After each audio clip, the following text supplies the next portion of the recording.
good afternoon, or good evening, wherever you are in the world. This is GEAUX STROS. Today, whoops, I need to change my microphone input.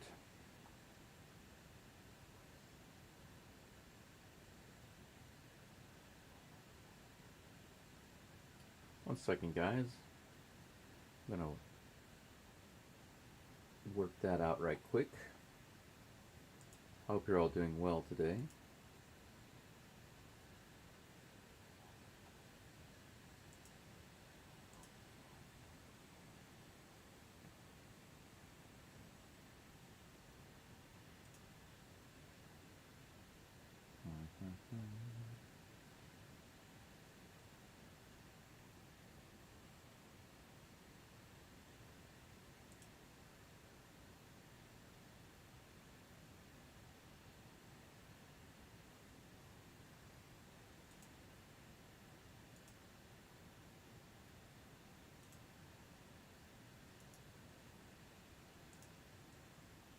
Microphone input.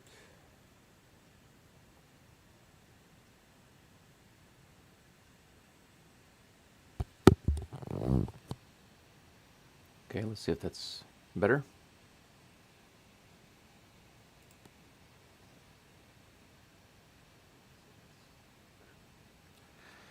Yep, that's it. Excellent. As usual, there always has to be some kind of technical issue. The software and streaming and all that junk, it doesn't always work right, always has some issue. That's just the way it is. And today it seems to be primarily the live chat. The live chat, you see that big orange box on the screen? The live chat is supposed to be there and it's not showing up for some reason. It's not connecting to the software. I have no idea. It occasionally does that. I would say probably every 12 or 13 games it just randomly does that, and I don't really know why. I'm hoping to get that worked out, but if not, we can just use the chat on the screen. Eduardo, buenas tardes to you. And from Japan, I can say buenos dias, maybe? It's morning for me. It is 5 o'clock in the morning over here in Hiroshima. And yes, vamos Astros. Let's go Astros. Vamos. Orgasm. Volume is good. Thank you very much. I appreciate that. I had a brief issue, but I knew what it was, and now it's worked out. So good to go there. And the game is scheduled to start in just a few minutes. I'll give you guys the quick lowdown on the Astros lineup right quick. It's looking a lot more like it used to. Jordan is still not in the lineup today, not even as DH. But what we have is Jose Altuve, Alex Bregman, Yainer Diaz, followed by Jeremy Pena, John Singleton, and Victor Caratini. Caratini's in at DH, by the way. Diaz is catching today. After Caratini will be Jake Myers, Ben Gamel, and Mauricio Dubon. I'm glad to see Gamel in the lineup again today. Albert Suarez is on the mound for the Orioles. He'll be facing Framber Valdez.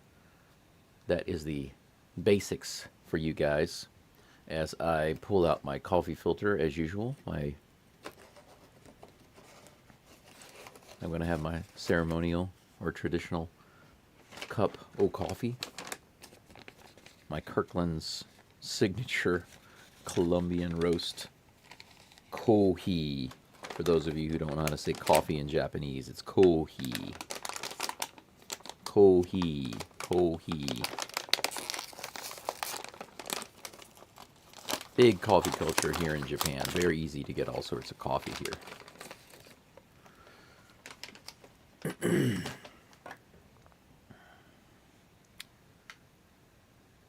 don't know if you guys are interested in seeing me make coffee, but I will go ahead and take the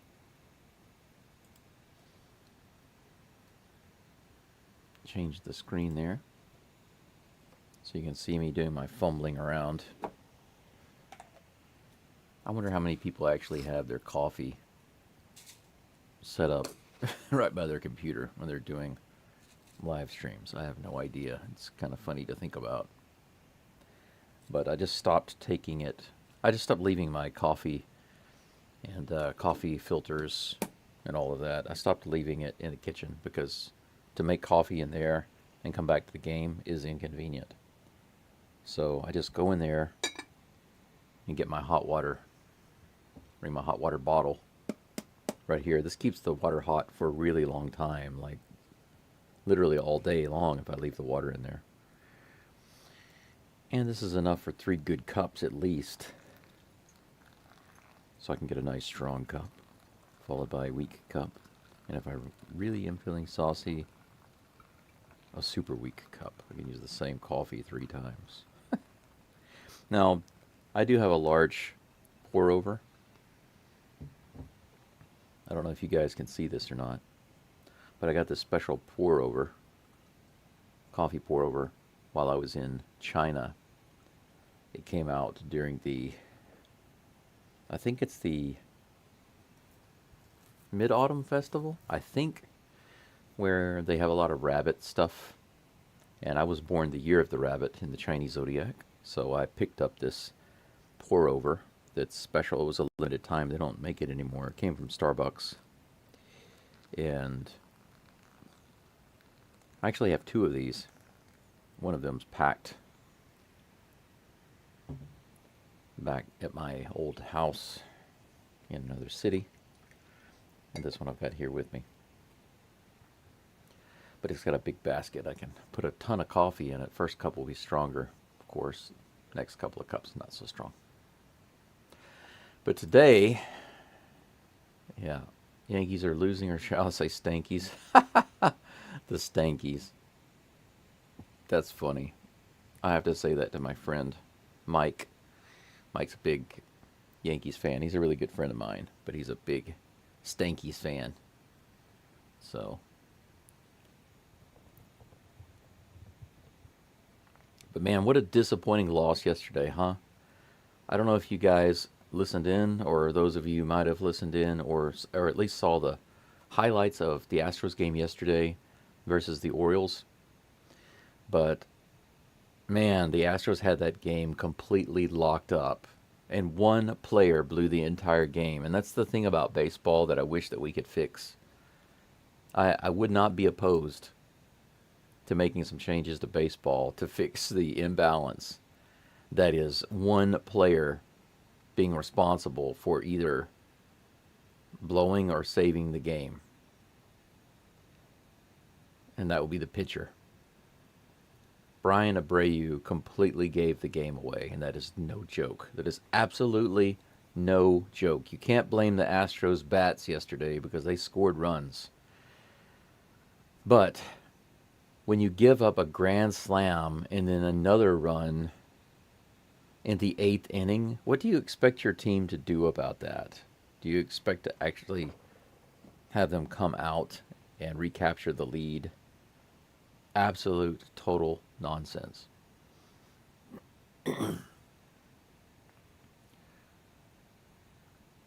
Slugging percentage for Jose Altuve in Camden Yards is .654. He's only behind 2 other players, Aaron Judge and Randall Grichuk. But in all of MLB, he has the best batting average in this park.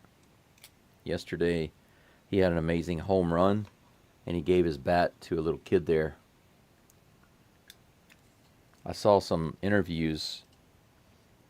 Some people were talking about that earlier in the pregame stuff. And they said that they were told the kid was a Mets fan. That's strange. He's in Baltimore, but he's a Mets fan. But he was also an Altuve fan. And he called out to Altuve before he went to bat. And he said, if you hit a home run, can I have your bat?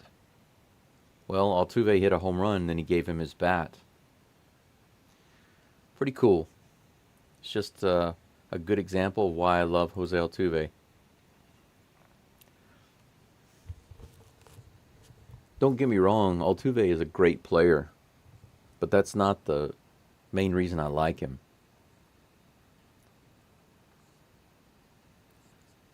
Liking Altuve is a variety of reasons.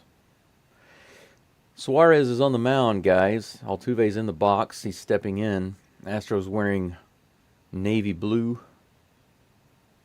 uniforms today. Here comes the first pitch of the game. That one's in the dirt. A bouncer off the plate. Ball 1, 87 miles an hour. Glad for you guys joining me. Orgasm says Texas playing Florida in the semifinals in Little League World Series. The winner moves on to play Taiwan in the finals. Yeah, man, I heard about that. Big game today. Uh-oh. Hit hard to left field. It's all the way back to the wall, guys. It's a home run. I kid you not. It's a home run. Altuve hits a home run on the second pitch of the game, guys. Can you believe that? Astros up 1-0. Altuve. Jose Altuve, after a pitch in the dirt, launches on the very second pitch to left field and hits a home run. It's his 40th career leadoff home run. He's second all-time in Astros history. And he's continuing to own this team and this park. Man, Bregman comes up to bat. The first pitch to him is right inside, but just off the plate for ball 1. Show me a replay. I want to share a replay with you guys. That was awesome. 1-0 is the count to Alex Bregman. And here comes the pitch. Right in the zone. 94 miles an hour, strike 1. 1-1 is the count. Man, that's the way to wake up, guys. It's a little after 5 in the morning here. Here's the next pitch to Bregman. This one's hit to right center, pretty deep, but playable. Had to be caught about 8 feet before the warning track. That was not a bad hit by Bregman. Should have turned on it. And here comes the replay.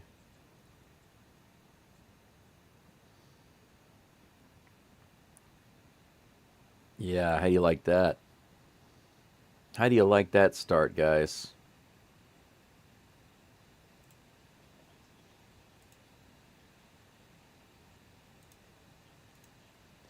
Trying to get my preview set up a little bit there.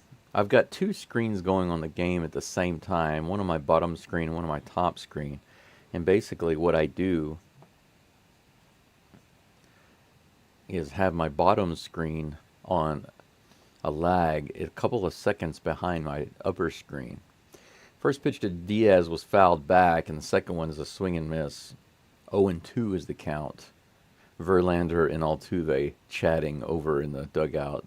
Verlander is like a giant compared to Altuve.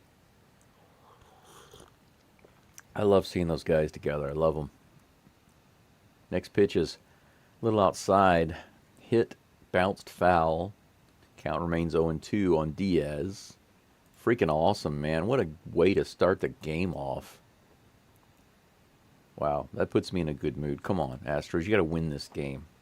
0-2. Here comes the pitch to Diaz. That one's outside in the dirt. Ball 1, 1-2.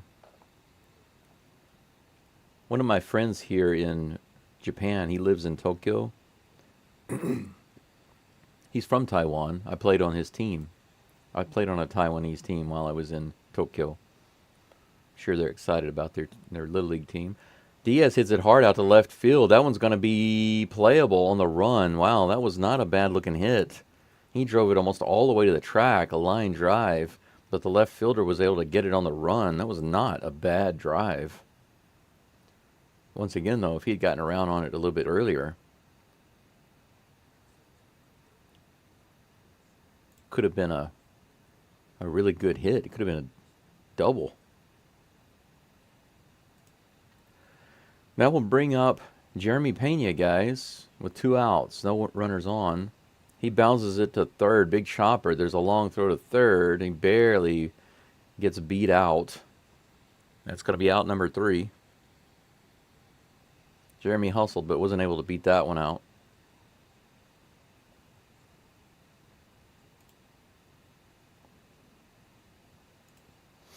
Awesome. Well, that's the end of the top of the first, guys. 1-0. Thanks to Altuve's solo shot. That's great. Great stuff right there. Still can't get the chat working in Prism. Software I'm using for the studios is Prism Studios, what it's called. And for some reason, the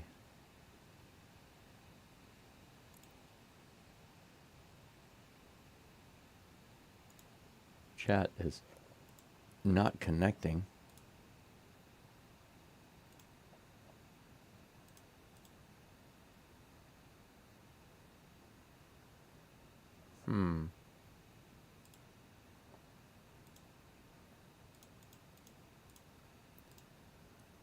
I wonder if I can add another one, if that one will work.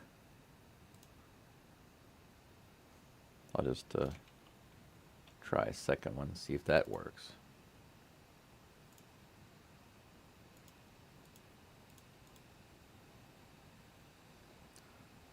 So far, no luck. You know, I thought about restarting my software program before starting the live stream. But the thing about this software that gets me is that it doesn't save the settings sometimes. So when I close it and open it back up, it reverts to whatever I had before, not what I had last had it at. And I don't want to have to re-input all of my information. Framber Valdez is on the mound, guys. 1 hit, 1 run for the Astros. Bottom of the first, the Orioles come up, and we have Austin Slater as the leadoff batter. He takes strike 1 on the outside lower corner.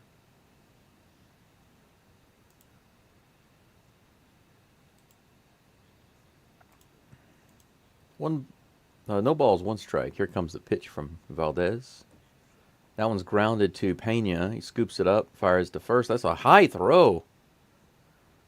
Another terrible throw, man. What is with Pena recently? He had a terrible error just on a flip to Altuve yesterday. And on this throw, he goes way high to Yiner. Yiner barely is able to get it. He jumps way high, and he tries to tag. He tries to tag him, but it just doesn't work. Take a look at this. Right, way high. Just Singleton couldn't get the tag on at first base. I think I might have said Yiner there. Runner on first, no outs. Leadoff runner is on. That one's 91 miles an hour, low, ball 1.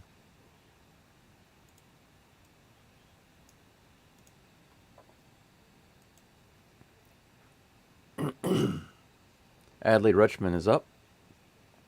Here's the pitch. Curve in the dirt. 89 miles an hour, ball 2, a little low.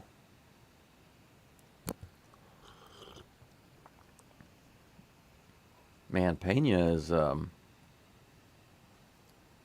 what is with him and his throws? Next pitch from Valdez, a little high and outside. It had the corner, but it's going to be ball 3.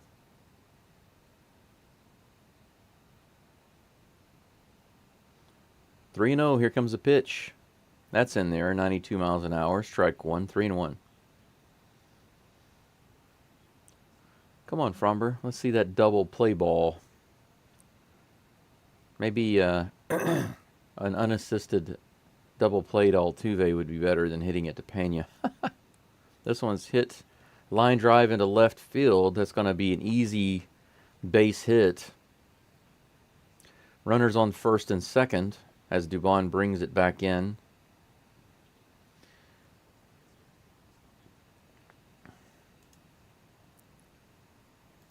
So, just like that, in the first inning, the Orioles have runners on first and second with no outs. An error followed by base hit.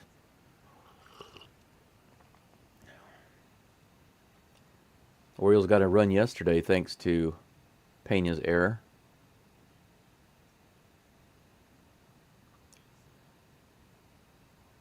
Gunnar Henderson is up to bat. First pitch to him is outside for ball 1.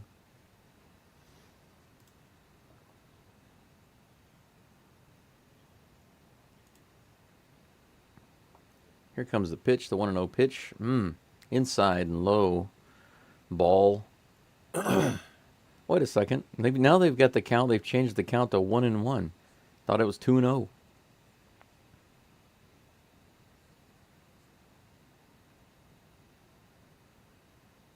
One and one apparently is the count.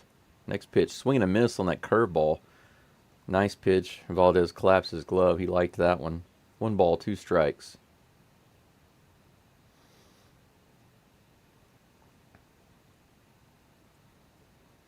One ball, 2 strikes. Here comes the pitch. Another ground ball. That one in the dirt. It'll even the count 2-2.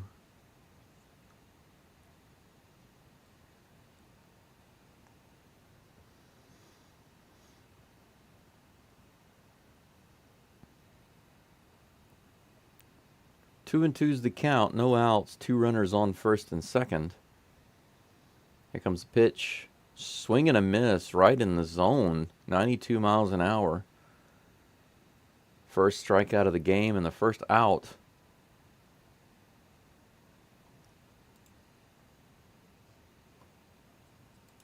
I need to put a little bit more of a delay on that. There we go.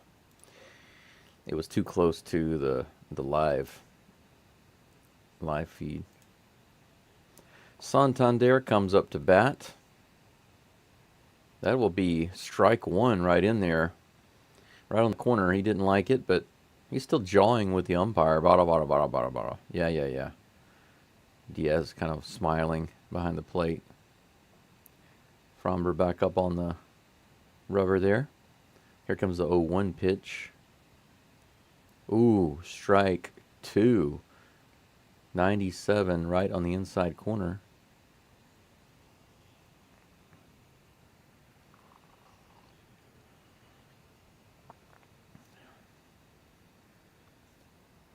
Oh, and 2's the count. 1 out, 2 runners on. Here comes the pitch. Curve ball hit to third. Bregman to second. Altuve to first. Now that's the way you do it. Double play. Bregman to Altuve to Singleton. Siders retired. All good. Framber able to get the double play ball he needed and get out of that inning without giving up the lead. Good job.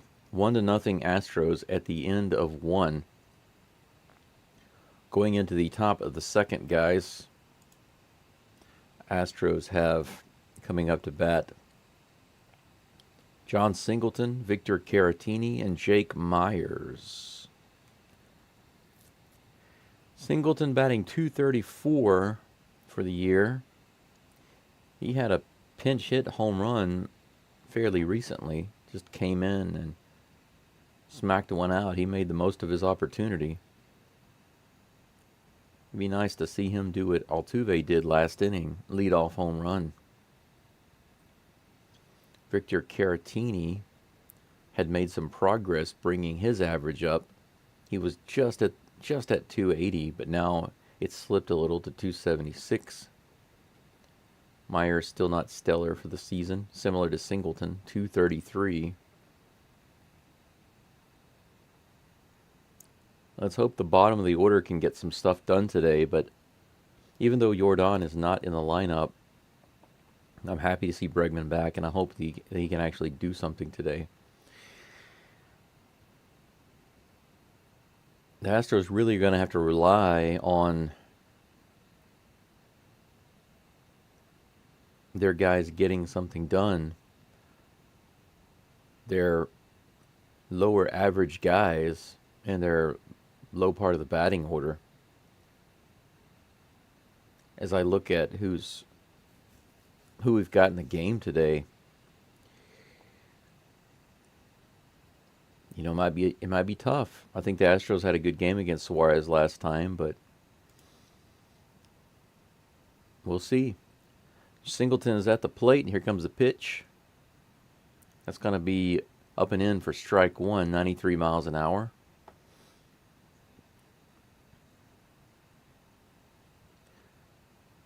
10 of John Singleton's 11 home runs have come against left-handers. This is a right-handed pitcher, by the way, Suarez. That one's high, ball 1, 1-1. Another 93-mile-per-hour pitch. Oh, the sun. I can start to see the sun coming up outside. Here comes the pitch to Singleton, the 1-1 pitch. Oof. 86 miles an hour in the lower inner part of the zone for strike 2. Singleton hasn't swung at anything yet. 1 ball and 2 strikes is the count.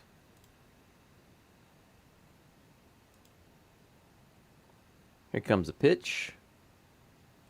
Way high. I think I might still have my base runners on. I do.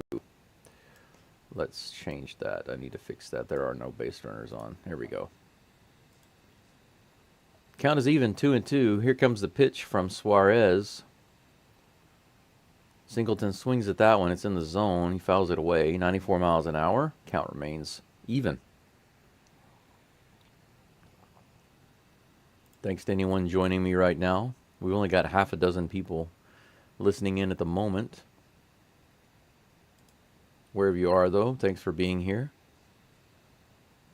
Here comes the pitch to Singleton. Whoa. Kind of brushes him back, close to his face. That's full count, 3-2, guys. Crowd is super quiet right now. Here comes the next pitch to Singleton. Little outside, ball 4, leadoff walk. There we go. Good at bat by Singleton. Only swung the bat 1 time.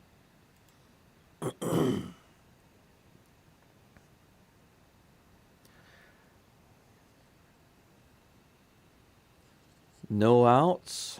Victor Caratini at the plate. 1 runner on first. Come on, Caratini. Let's be awesome today. Oof. That was a good swing. High and outside. Swing and a miss, though. Strike 1. 6 home runs for Caratini this year, and they've all come batting left-handed. He is a switch hitter. Right now, he is batting left-handed in this game. 0-1 is the count. This will be the 20th pitch of the game for Suarez, and it's on the way. Ooh. That was a beautiful-looking pitch. Started off in the zone and kind of floated out. Caratini took a whiff at it. Was not able to connect. That'll be strike 2. Caratini has the Myers count. Here comes the 0-2 pitch. Another swing and a miss on the same pitch. Man, what in the world? 3 of the same pitches in a row to Caratini. Started off in the zone and floated to the outside. Swing and a miss, swing and a miss, swing and a miss.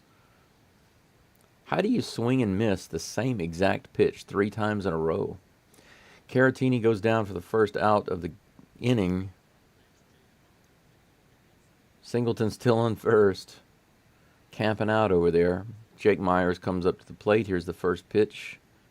Just a little outside, called ball. It was a good call by the ump. It was just about 1.5 inches off or out of the zone. 1-0. Myers avoids the Myers count. Here comes the next pitch. This one's fouled back. High pitch in the zone, 87 miles an hour. Count is even.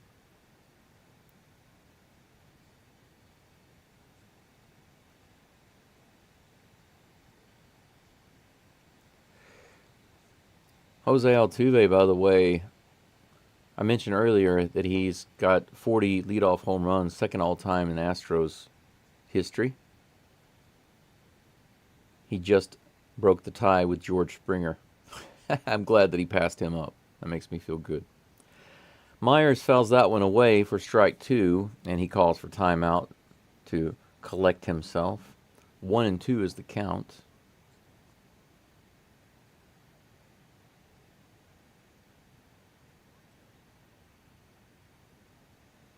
Here comes the 25th pitch of the game for Suarez. Myers takes that one low. Counts even, 2-2. Let me check the live stream here. Not much doing. Chat's still not working. Even my other widget is not working. 2 balls and 2 strikes. Here comes the pitch to Myers. Check swing. It looks like he got him because it tipped off the bat and was caught by the catcher. Myers goes down 2 uneventful bats so far with a runner on base, a leadoff runner. And Caratini and Myers both go down with strikeouts. That brings up Ben Gamel, who had a great first game with the Astros the other day. Here comes the first pitch to him. A little outside, but called strike one. 85 miles an hour on that pitch.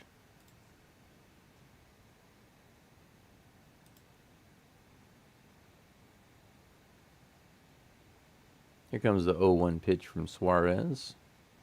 Gamel swings at that high inside pitch, fouls it away. Strike two. He's got the Myers count, 0-2. Kind of a quiet game today. Got about 8 people watching. It'd be nice to get that up to like 30 or 40 or 50 or 100. That'd be great. One of these days, maybe. Here comes the 0-2 pitch from Suarez, way up high and outside. Taken for ball one. The count is 1-2.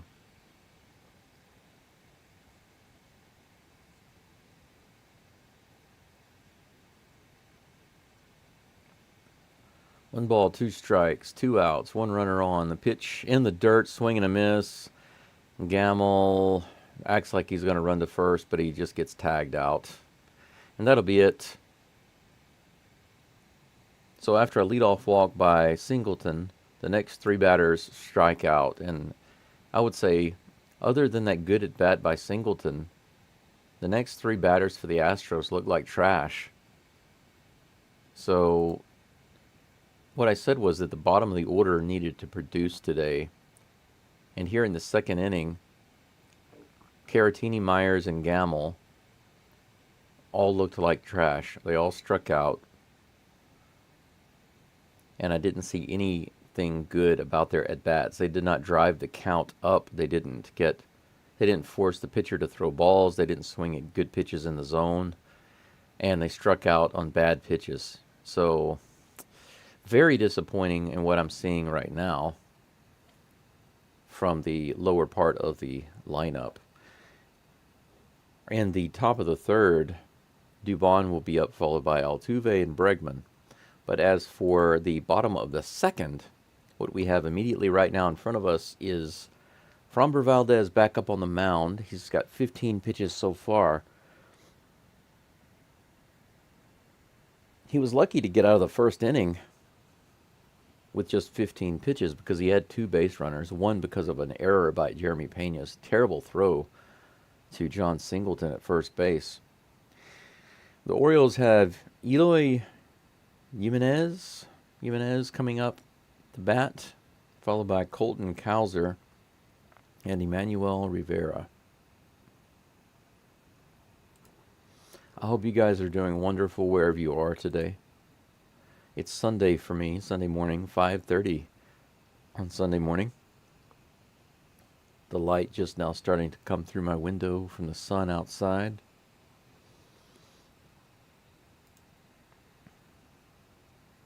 Got about 8 people watching.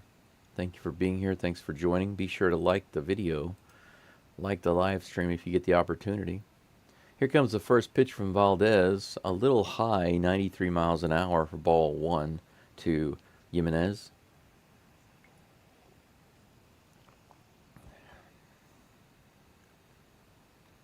Here comes the 1-0 pitch. That one's high and outside by about a foot. Ball 2. Eloy. I don't think I've ever heard that name before. Here comes the 2-0 pitch to Eloy. 94 miles an hour fouled back on the outside corner. The count is 2-1. I did manage to get about 5.5 hours of sleep before I had to get up for this game, so that's not bad. It's better than like 3 or 4 hours. This one's tapped right to Valdez. He takes his time and tosses it over to first base, no problem. Nice to see those kind of plays. I wonder if anybody in the dugout is going to be joking with him about making that play like they were last time. 1 away. Colton Cowser comes to the plate.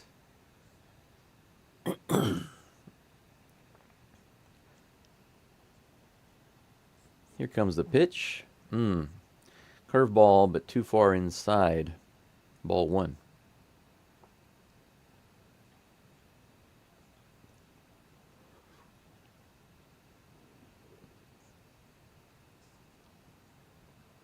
Here comes a 1-0 pitch from Valdez. That one's low, 95 miles an hour.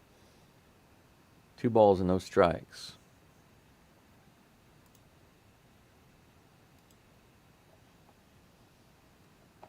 Here comes the pitch. Another curveball. That one was way low, almost in the dirt there. Diaz changes the ball. 3 balls and no strikes to Colton Cowser. He hasn't had a single pitch to swing at. Here comes the next one from Valdez. That's in the zone, taken for strike 1. 94 miles an hour. Good pitch by Valdez. We're not even in the 3rd inning, and I'm almost through my first cup of coffee. Here comes the 3-1 pitch. Whew, that's in the bottom of the zone. 95, strike 2, full count.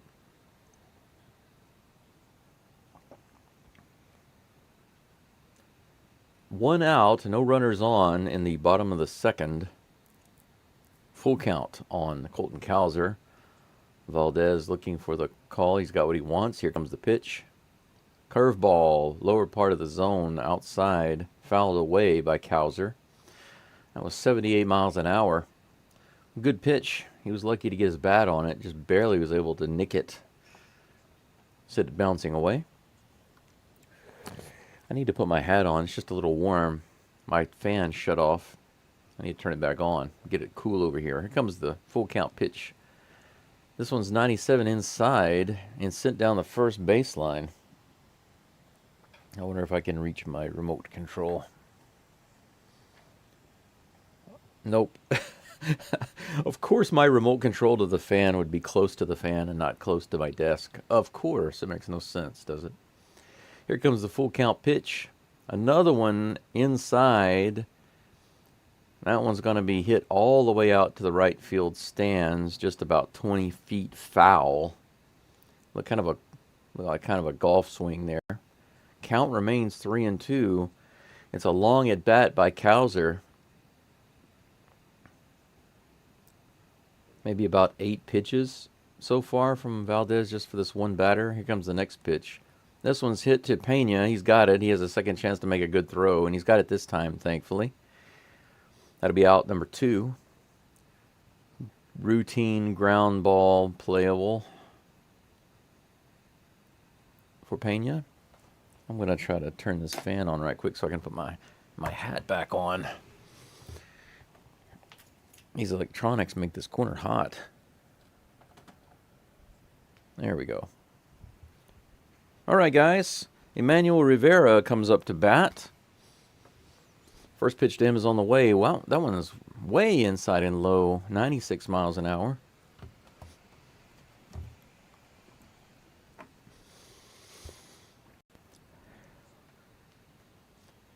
Rivera batting .214 this year. It's his first game with the Orioles today. He's got a big old beard. This will be the 30th pitch of the game for Valdez. Counts 1-0. It's on the way. Curveball, low, ball 2. I think Framber has started off every batter this inning with 2 balls.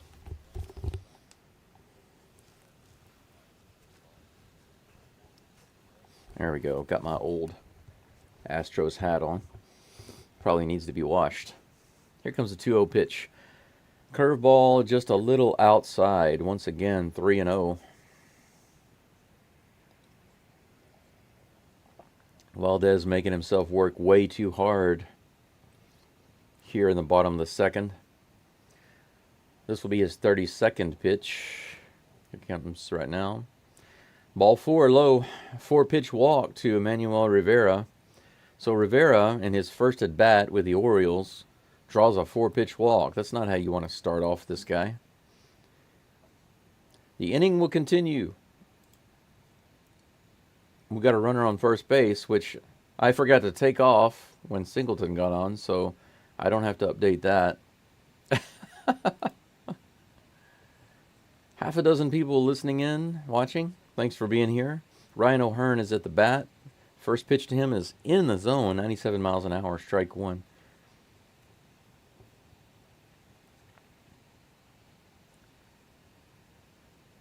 Runner on first, 2 outs, 1 ball. I'm sorry, no balls, 1 strike. Inside, 96 miles an hour, swinging fouled away for strike 2.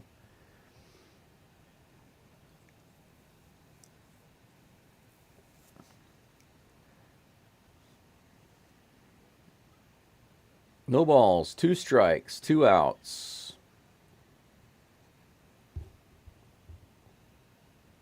Here comes the pitch from Valdez after a long delay. Swing and a miss, got him. 92 miles an hour, low in the zone. Low below the zone, actually. Swing and a miss. That will do it for the Orioles in the bottom of the second. Framber finally gets that 3rd out.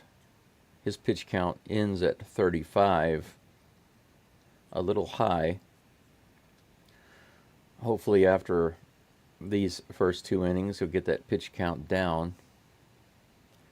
1 hit for each team. Astros winning 1-0 going into the top of the 3rd. Mauricio Dubon is due up next, guys. Let's take a look at the chat. I'm still not getting the chat to work. I've got, actually, none of my widgets right now are working.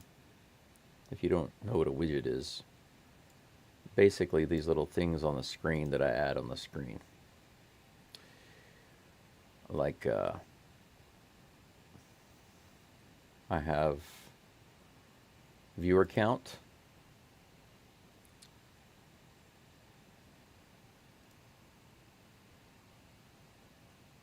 I have a viewer count widget that's not working.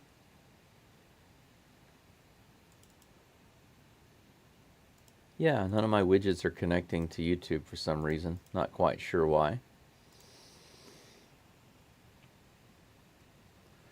So my viewer count widget and my live chat widget, neither are working.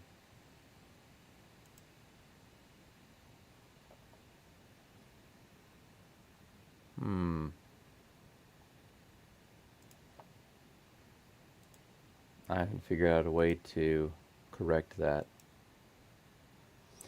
I guess it's just going to have to stay like it is.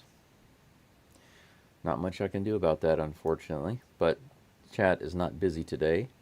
Only got about 10 people listening in or watching. We'll just have to use the YouTube chat.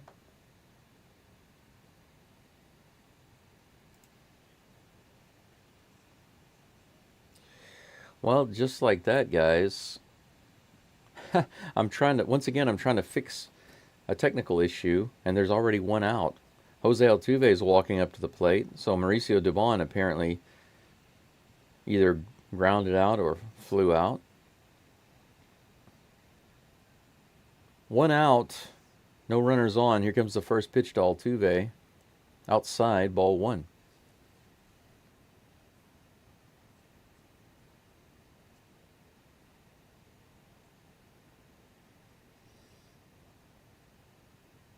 It's funny how Suarez didn't even look at the ball that Altuve hit out of the park. 87 miles an hour. That was a good foot out of the zone. Ball 2. Maybe Suarez now not wanting to pitch to Altuve. 33 pitches for Suarez. 2-0 is the count with 1 out. Long delay by Suarez.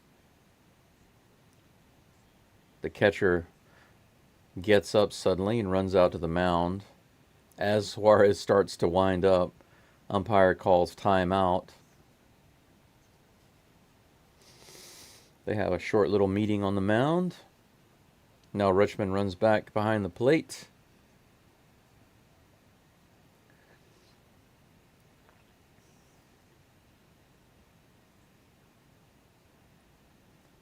2 balls, no strikes against Altuve. Here comes a pitch from Suarez. Inside corner, 87 miles an hour, strike 1, 2-1.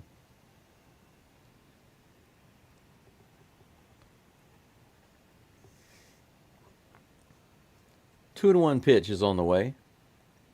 In the bottom part of the zone, just barely missed. Ball 3. 3-1, guys. Here's the next pitch to Altuve. Ooh, swing and a miss right in the outside part of the zone. A cutter, 87 miles an hour, making it a full count. It was a good eye by Altuve. He just didn't make contact. Here comes the next pitch, full count pitch. That one's in the dirt, ball 4. Altuve's tossing his bat and his arm guard, and he jogs over to first base. So there's a 1-out walk for Altuve. Today he's got 1 home run and 1 walk. Being productive, scoring runs, getting on base. That brings up LSU's own Alex Bregman. He flew out in the first inning. Here comes the pitch. Strike 1 on the outside corner.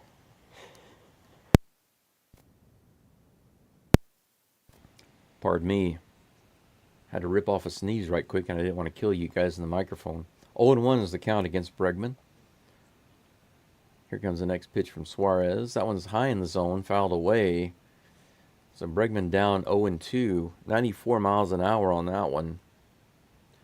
This next pitch will be the 40th of the game for Suarez.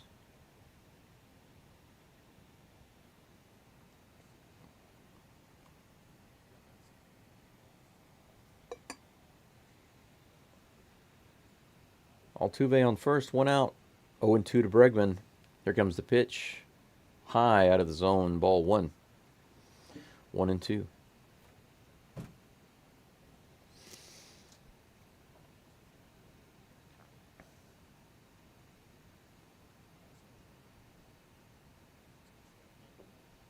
One ball, 2 strikes. Here comes the pitch.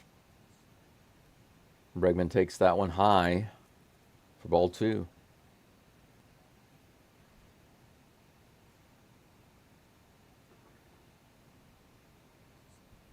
Two and two. The count is even. Suarez waiting for the delivery, and here it comes. Bregman swings and hits it up the middle. It's going to be a base hit, guys. Altuve turns. He's going to try for third. Kowser doesn't throw it. Astros have runners on the corners. Good hit by Bregman right up the middle. Good read by Altuve.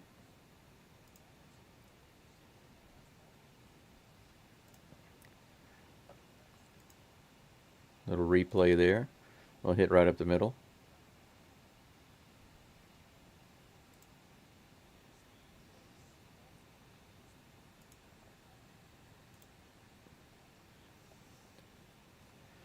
Yainer Diaz is up to bat. First pitch to him is in the... that was a little high. Called strike. 79 miles an hour, about 2 inches above the zone. 0-1 the count versus Diaz. Runners on the corners, 1 out, guys. Here's the pitch. Right in the middle of the zone, 94 miles an hour, fouled away to the first base side. Yainer Diaz a little behind that one.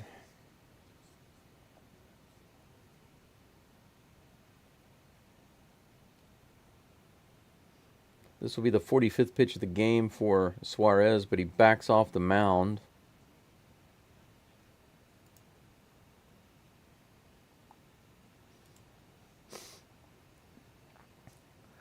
Suarez back on the rubber. He's got the call that he wants. Here comes the 0-2 pitch to Yainer Diaz. That one's high fastball, 95 miles an hour. Fouled back by Diaz. Count remains 0-2. Okay. And I'm going to give myself a little more hot water here and make a second cup of coffee. Here comes the 0-2 pitch to Yainer. This one's hit hard to the left side to the shortstop. They're going to go for a double play, and they're able to get it. Altuve crossed the plate, but it didn't matter. The double play ends the inning. Astros strand runners again.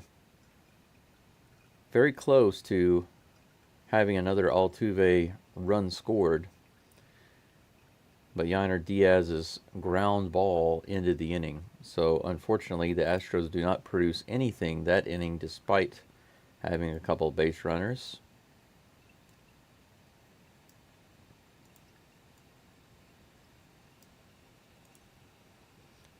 That's going to do it for this inning.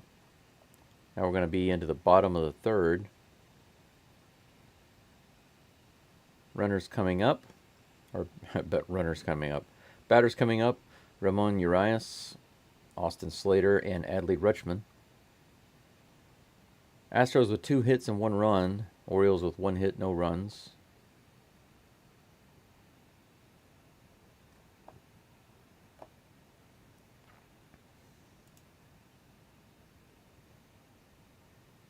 Half a dozen people still.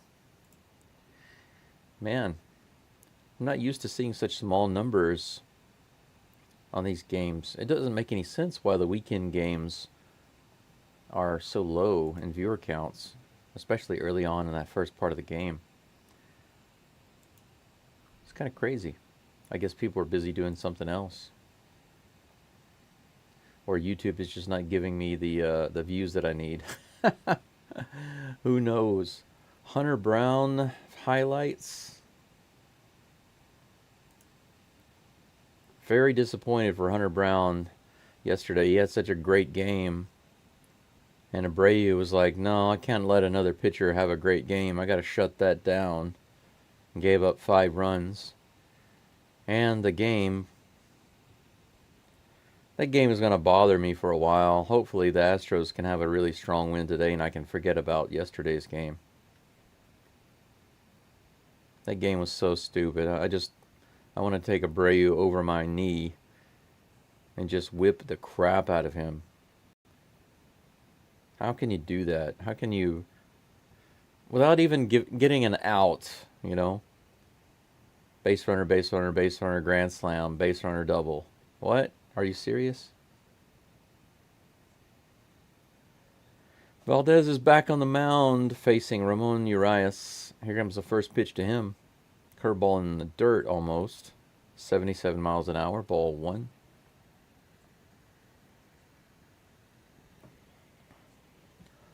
Here comes the 1-0 pitch. A little low below the zone, ball 2. Once again, Framber starting the count off 2-0. Getting behind the batters consistently. Last 4 batters, I believe. This one's hit hard to left field, but a line drive caught. Bregman with a leaping catch over at third base. Excellent. Good play by Bregman. Should be able to have a replay on that. Take a look at that. Good catch by Bregman. 1 away. Austin Slater's up to bat. Swing and a miss. 95 miles an hour on that first pitch.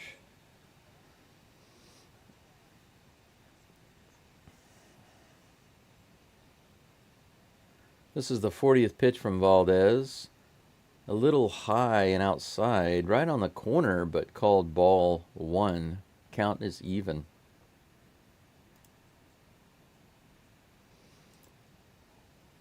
1-1 pitch. Curveball right in there. Strike 2. 1-2. Man, today the chat is quiet. The views are down. Not sure what's going on. Nobody cares about watching the Orioles game, I guess. 1-2. That one's in the dirt for ball 2. 2-2. This is a 4-game series, guys. It's pretty important. Astros need to be winning these games. Should have won the game yesterday. 2-2. Here's the pitch. Curveball just outside. Full count. He wanted that strikeout, but it was outside. Gonna have to make it a little closer than that. He has the pitch that he wants, and here comes the 3-2. That one's hit right up the middle. Altuve's got it. He grabs it and throws over to first. Scooped up by Singleton for out number 2. That was a good play by Altuve. The throw was not quite so good, but Singleton was able to get it. Better than Peña's throw, that's for sure.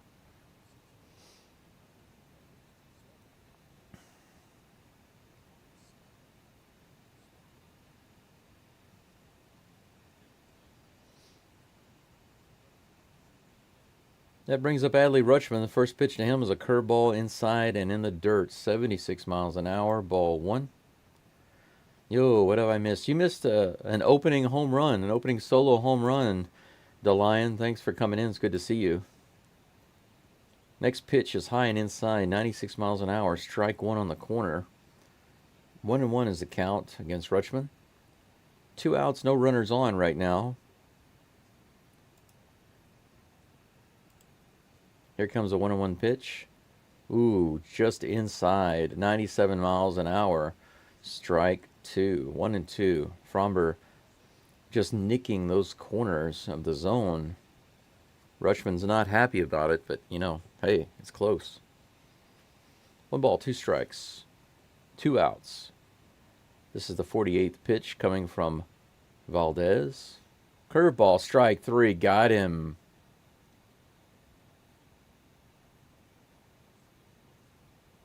What? Umpire says that it's a foul tip.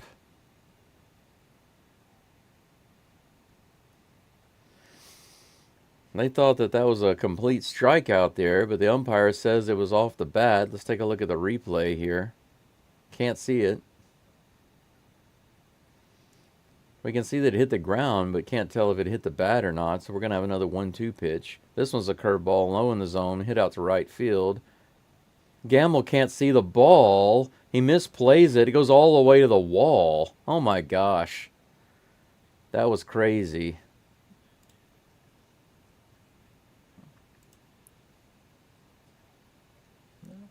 So Valdez had the strikeout.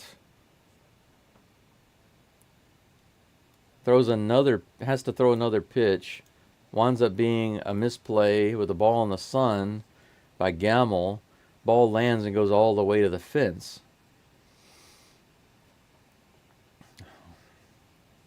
I'll give you a replay of that one in just a second.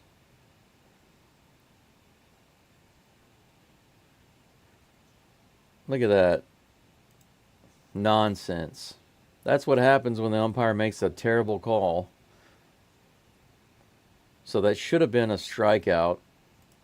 That should have been a strikeout in the out number 3. But instead, the Orioles have a runner on second base with 2 outs. Gunnar Henderson comes up to bat.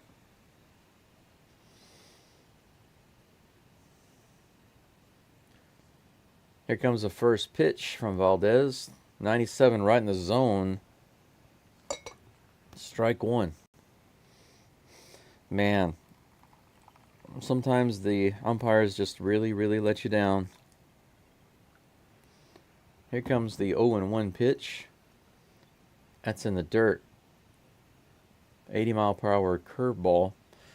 Counts even 1-1.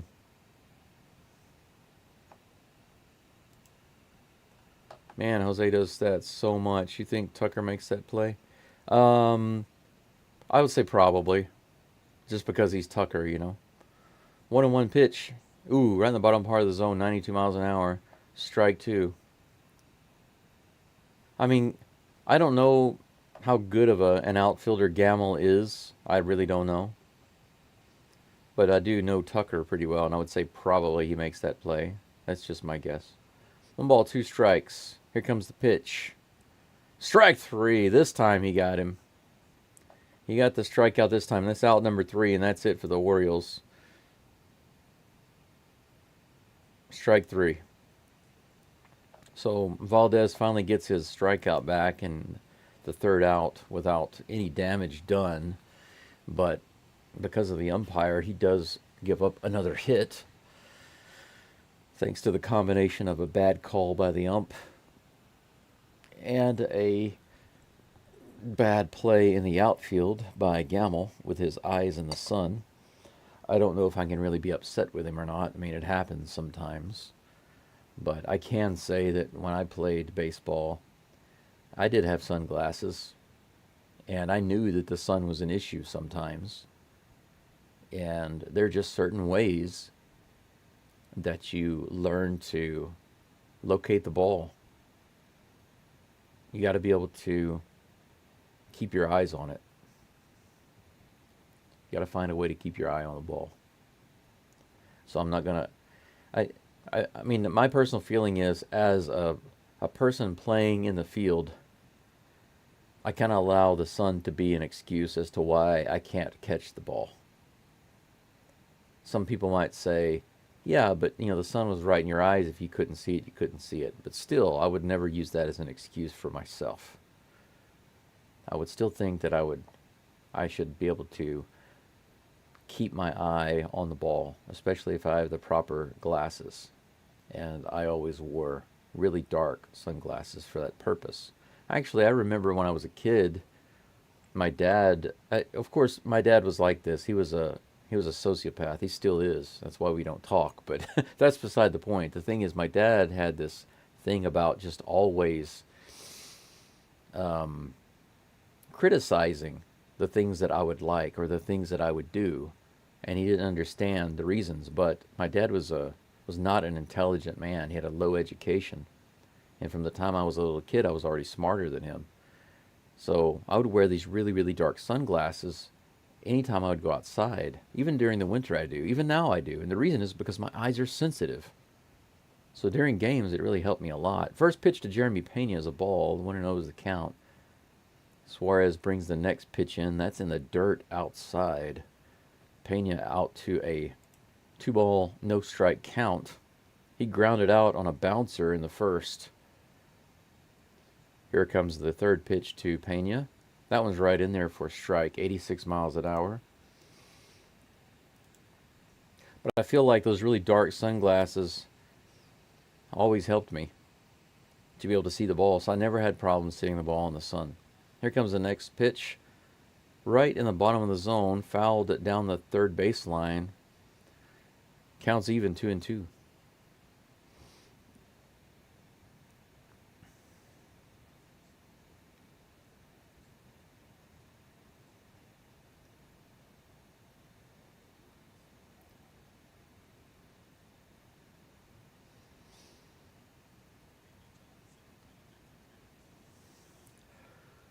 Here comes the 51st pitch of the game for Suarez. High curveball. That'll be an even count.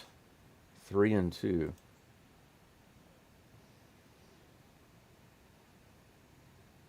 Man, my widgets still aren't working. Here's the 3-2 pitch. Bounced foul again. Pena making some contact when he swings. He's got one ground out, and then his two fouls here are bouncers. Let's see if he can get some lift here. 3 balls and 2 strikes. Here comes the pitch from Suarez. Now it's hit to center field. He does get some lift all the way to the warning track, right to the edge, but that's going to be caught. A nice drive to center, but if he had managed to pull it, that would have been nice.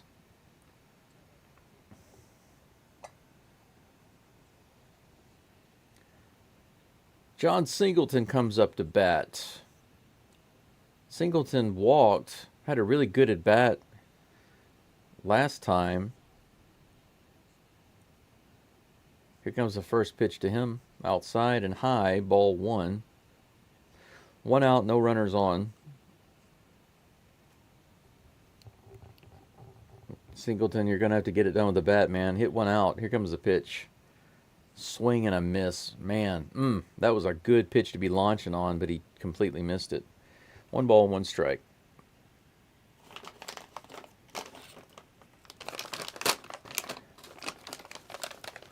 Here comes a 1-1 pitch. That's in the dirt. Ball 2, 2-1. So far, Singleton has a good eye. Swinging at the strikes and taking the balls. 2 balls, 1 strike. Here comes the pitch. That one's outside. Good take. 3 balls, 1 strike.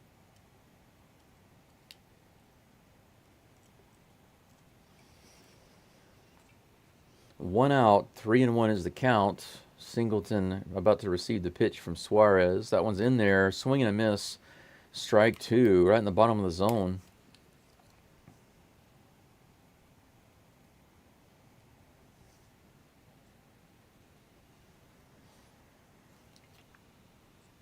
Full count, guys. Here comes the pitch. That one's in the zone, 95 miles an hour, fouled away. Singleton stays alive to get another pitch. This is 2 at-bats with a full count for Singleton. Really driving up Suarez's pitch count. Here comes the next pitch. This one's hit hard to center field and looks like that's going to be playable, and it is. Cowser's underneath it, no problem. 2 away. So after that home run from Altuve, the closest the Astros have come was runners on the corners, and then they stranded those with the double play ball. Victor Caratini comes up to the plate with 2 outs, no runners on. 60 pitches now for Suarez. Here comes the next one. High fastball, 94 miles an hour. Ball 1.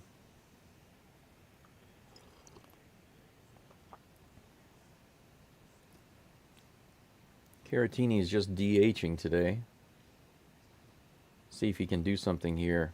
Hit one out, that'd be nice. Inside, 96 miles an hour, 2-0.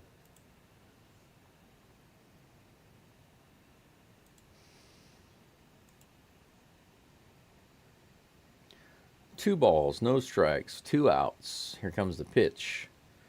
Caratini takes that one a little high and outside, ball 3. 3-0.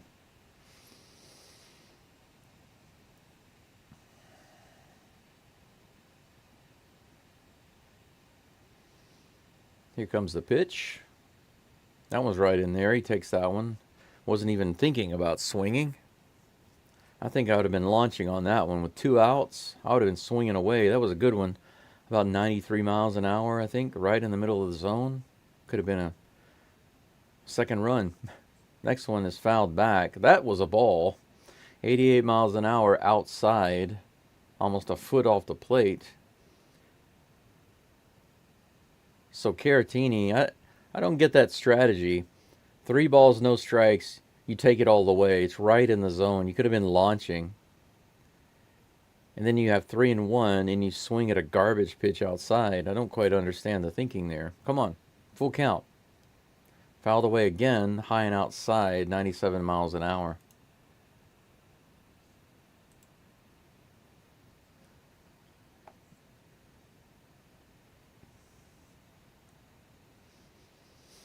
Full count with 2 outs against Victor Caratini. Suarez bringing the pitch. Fouled away again. 96 up in the zone.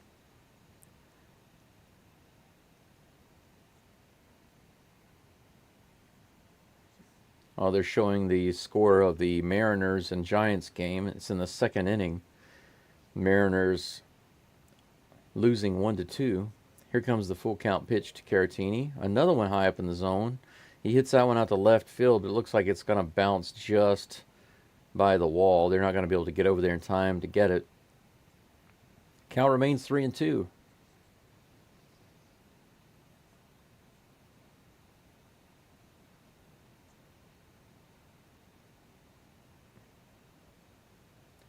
This will be the 69th pitch for Suarez. Caratini hacks at it again, fouls it back. 95 miles an hour, fouled back.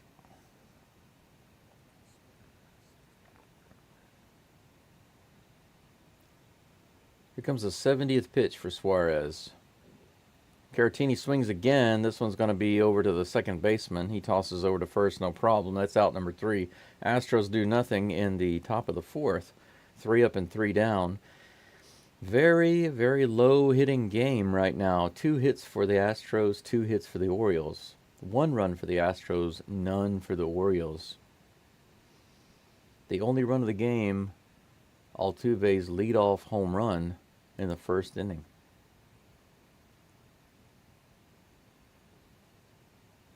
Got about 9 people watching. Thanks for joining, guys. Appreciate you being here. 11 likes. That's actually not bad considering how I haven't seen more than 11 people actually watching at the same time today. It's been a low, non-busy day. Why do I have a base runner on second?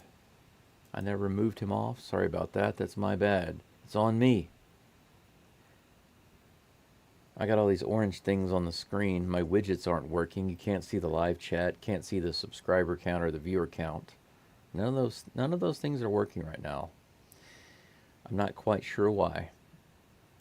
But I guess it doesn't really matter. The main thing is that you and I are here together, and that's the most important thing. Thank you for being here. It is just after 6 o'clock in the morning here in Japan, as the sun slowly continues to rise in the sky. Today's going to be another busy day for me. I'm starting to think that my life is just too stressful right now. I have so much homework, I just can't get caught up on it. And I'm not joking. I continue to get homework every day. And so I'm just always falling behind more and more. I never get caught up.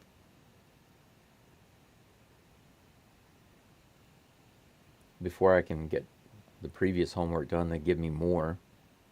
I still have summer homework that was supposed to be done a week ago. Still trying to do that. That's probably not going to be done for several more weeks. Crazy. Valdez is back on the mound facing Anthony Santander. First pitch to him is out of the zone for ball 1. Santander gave Valdez a double play his last at bat. He fouls that one away. 95 miles an hour, strike 1. The count is even. Games like this early in the morning, whew, I thought it was going to wake me up after that Altuve home run, but now it's kind of a snoozer. 1 ball, 1 strike. Here's the pitch. Outside, ball 2, 2-1.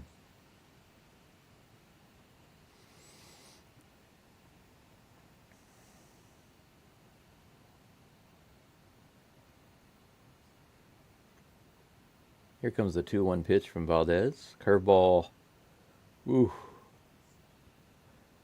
Just off the outside corner, ball 3. Valdez not happy with that one. He was wanting a strike. Valdez does his usual walk off the mound, look out into the outfield before coming back up on the rubber. Here's the 3-1 pitch on the inside corner. Gets that one, 97 miles an hour, strike 2, full count.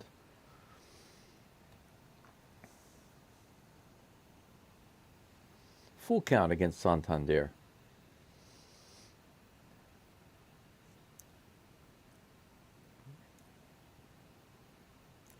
Santander took a moment to step out of the box. Now he's back in. Here comes the 3-2 pitch. Right in there, lower outside part of the zone, fouled back. 91 miles an hour.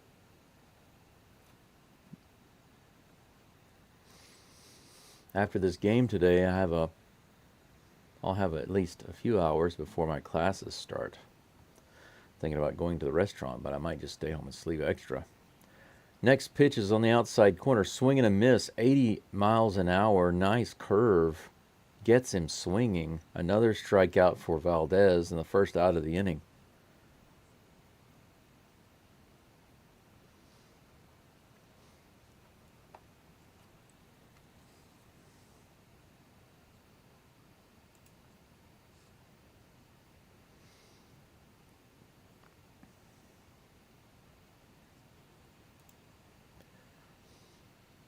Eloy Jimenez is up to bat, taking the first pitch for ball one, 96 miles an hour.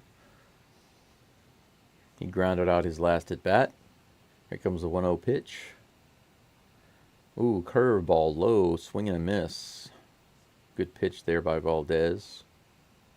1-1.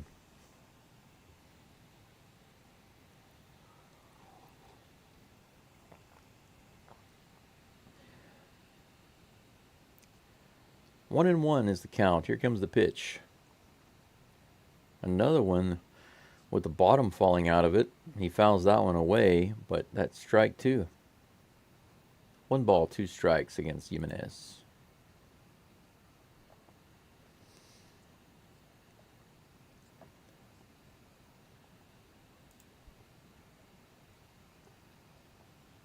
One ball, 2 strikes, 1 out to Jimenez. Valdez taking a while to deliver, and here it comes. Strike 3 right in there. 97 miles an hour. After throwing a couple of slow breaking balls, Valdez comes back with a 97 mile per hour heater in the upper part of the zone for strike 3. Good pitch by Valdez. Slow, slow, slow, and then fast. Another strikeout, and out number 2. Here comes the first pitch to Colton Cowser. That'll be ball 1. Cowser grounded out in the second inning. Here comes the 1-0 pitch. That's outside and low, 96 miles an hour. Valdez jumping on the mound after that one. Missed its target. Now why are they doing this to me? Now they're showing the count as 1-1. That one's low, 96 miles an hour. 2 balls, 1 strike. And now it says, no kidding, guys. Now it's 3-0. They keep changing the count on the screen. I thought it was 3 balls, and it is. That one's on the inside for strike 1. Now it's 3-1. Whoever's doing the pitch count on the screen, I kid you not, they are drinking. They are seriously drinking. It's actively changing. Like they don't know what the count is. Seriously. 3 balls and 1 strike. Here comes the pitch. That one's high in the zone for strike 2. Cowser keeps trying to get that walk, but he's taking strikes. Full count. What a weirdo.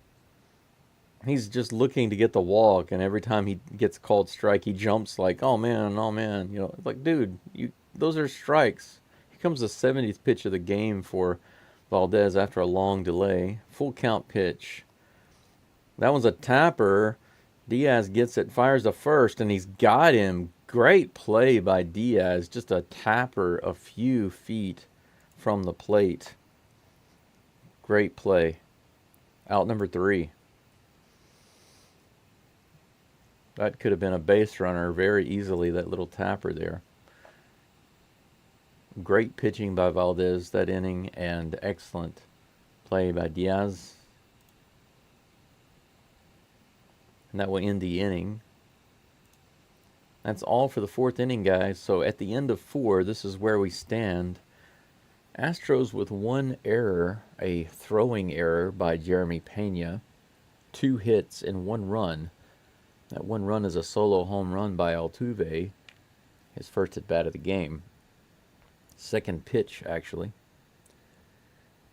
And his 40th leadoff home run of his career. Second in Astros history. Just past George Springer. Orioles with no errors, 2 hits and no runs. I think I want to get I've got a compression sock. I think I want to get that and put it on my leg. I'll be right back, guys.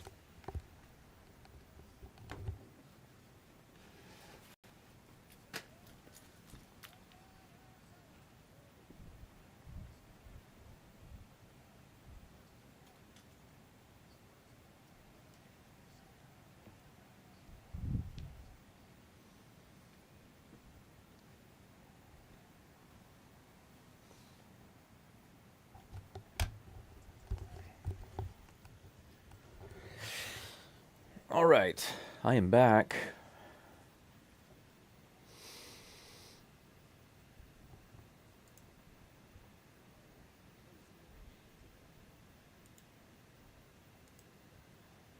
Jake Myers is up to bat, guys, facing Suarez, whose pitching count is up to 70. I almost said 45. First pitch to Myers is strike. Strike one. Myers has a strikeout in the second inning. Here comes the next pitch. Foul back. He's got the Myers count, 0-2. During the day, I have to wear these compression socks almost all day long in order to keep my legs from swelling up. Just another side effect of having this tumor on my kidney. 0-2 is the count against Jake Myers. Myers at the plate. Here comes the pitch. Nice little golf swing by Myers into right field. The second baseman is out. He's able to get it. Unlike Gamble, he has no problem with the sun, and he doesn't even have his sunglasses on. His sunglasses are on his hat, and he was able to make that play. Gamble had his sunglasses on and lost the ball. And speaking of Gamble, he comes up to bat with one out. He had a strikeout in the second inning. Here comes the first pitch to him. Ooh, 85 or 86 miles an hour in the bottom of the zone. Swing and a miss by Gamble.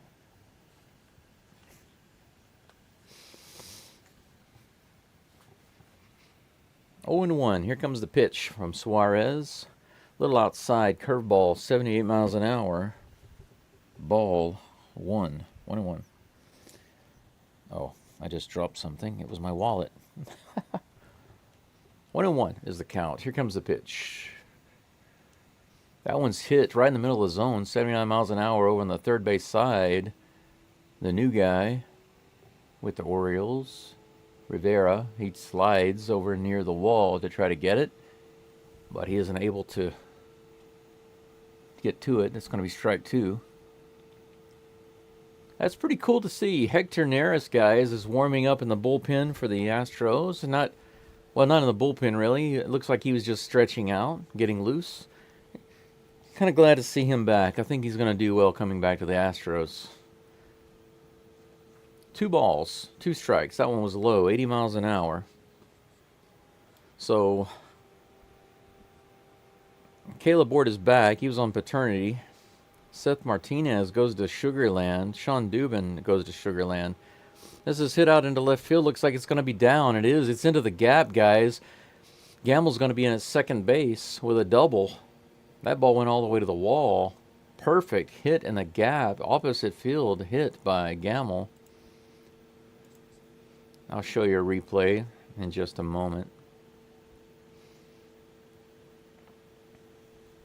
Nice hit into opposite field.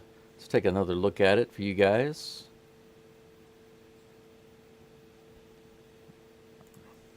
Okay, yeah.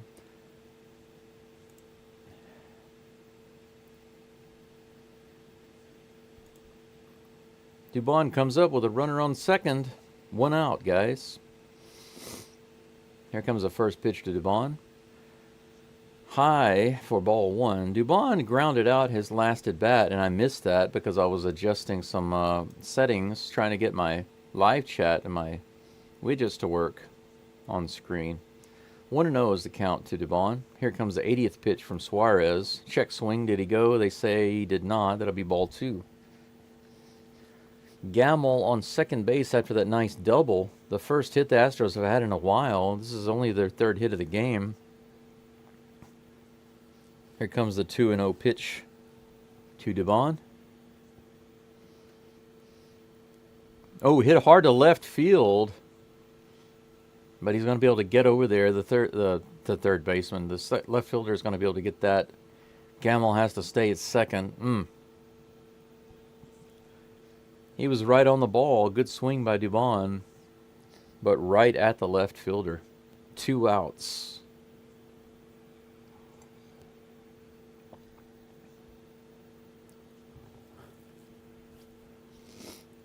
Jose Altuve comes up to bat, my personal hero. He has walked and homered today, batting .350 with runners in scoring position this year, 6th in the American League. And he hits this one to center right off the bat, but that's going to be an easy play by Cowser, and that'll be out number 3. So that's the first time Altuve's retired today. He looks disappointed. But I will say, notably, when he came to the plate, there still were some boos in the stadium for Altuve, but it was noticeably not as bad as yesterday. And I think that's because of him giving his bat to that kid. I think a lot of people know about that in Baltimore. Maybe they're like, well, maybe he's not such a bad guy after all. I can't boo a guy who gives a kid in Baltimore his bat, you know?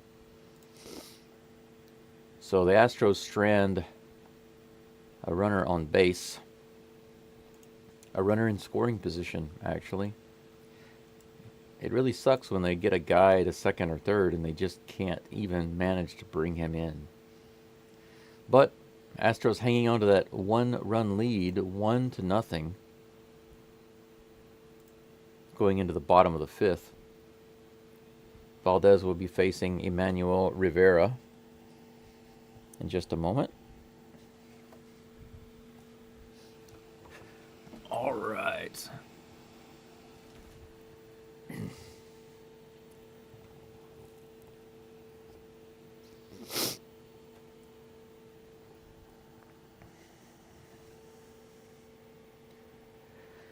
Let's check the live stream right quick and see what's going on. We're still on a break. We're almost back at the game. Still got half a dozen. That seems to be the regular amount of people today. Just half a dozen. I appreciate you being here, whoever you are, the consistent 6 that I have in the live stream.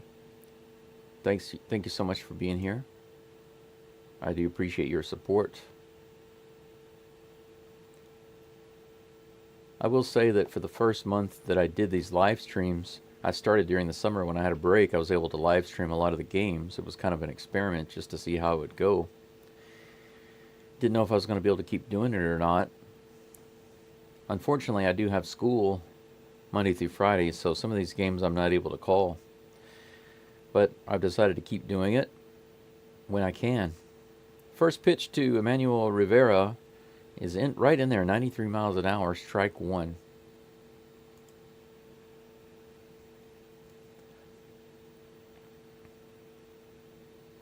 Bottom of the 5th, 1 strike, no balls. Next pitch, right in the zone, fouled back, 95 miles an hour, strike 2.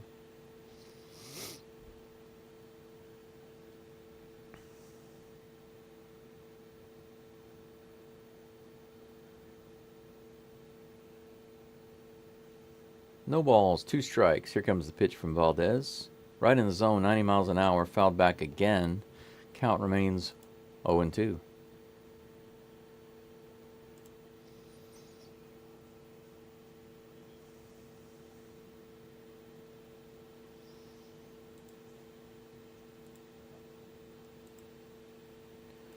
Next pitch is fouled away again, 80 miles an hour.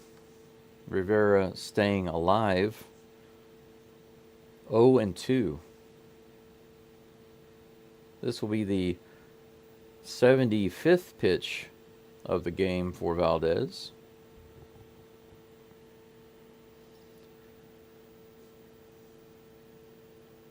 And it's on the way.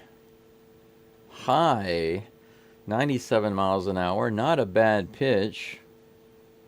Just out of the zone for ball 1, but Rivera laid off of that one.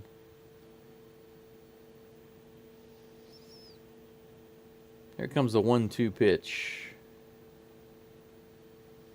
Swing and a miss. Got him on the curveball, 79 miles an hour. Rivera looks like he's cursing as he walks off the mound. Valdez won that battle. That was a battle. He fouled off several pitches, but Valdez finally able to get the strikeout on that curveball. Valdez has so many of those off-speed pitches that whenever he does throw a fastball, it's kind of unfair. They're not really expecting it. First pitch to Ryan O'Hearn is on the way, and that's a tapper foul.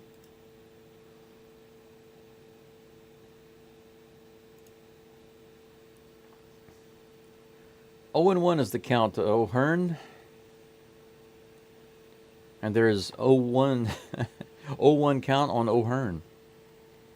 0-1 on O'Hearn. Let's make it 0-2. 0-2 on O'Hearn. Here's the pitch. No 0-2 today. That one's way inside. Not at this at bat anyway. 1-1.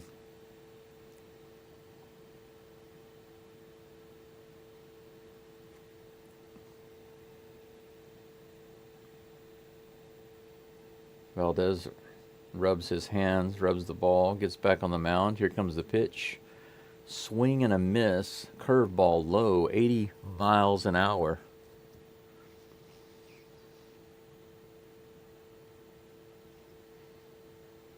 It's interesting seeing some of these local advertisements here and there. I don't recognize the brands.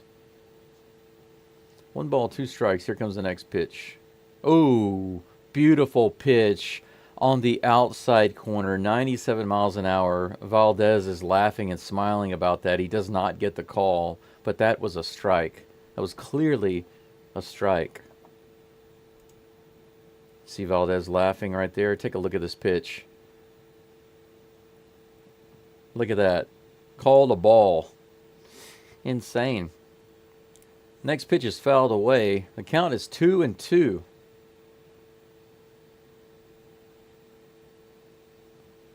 1 out here in the bottom of the 5th.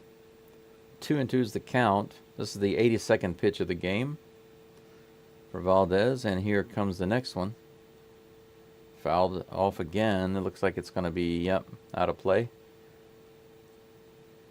Count remains 2-2.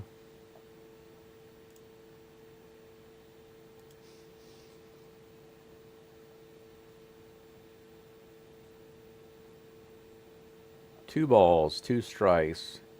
Ryan O'Hearn at the plate. Valdez bringing in the next pitch. Ooh, 93 miles an hour, misses low. Full count. O'Hearn calls an O timeout.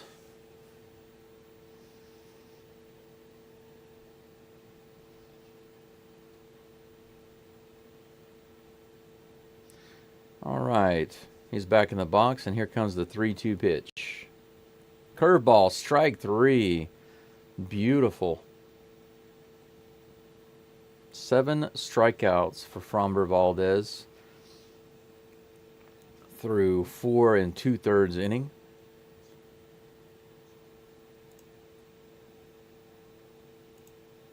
O'Hearn goes to sit down, crying Ryan.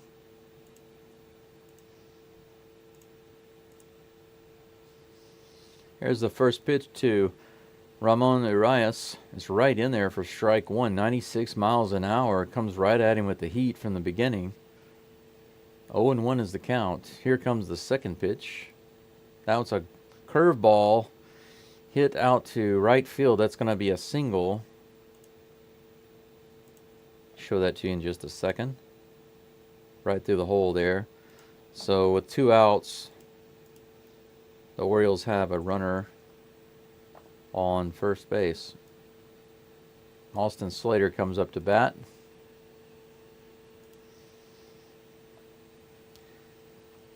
Orioles and the Astros now both with 3 hits. Here comes the first pitch to Slater. Right in the bottom of the zone, 90 miles an hour, strike 1.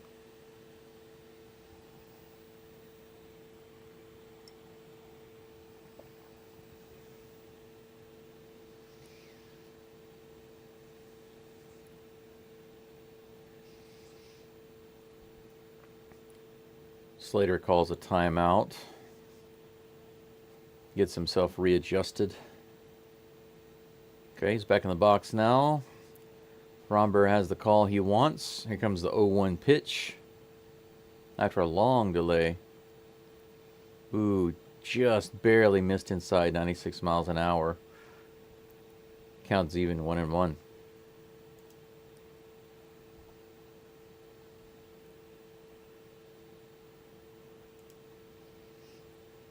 One ball, 1 strike, 2 outs, 1 runner on base. Big curveball on the outside. He missed.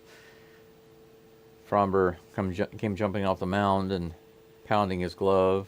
He knew that he made a little bit of an error on that one. 2 balls, 1 strike.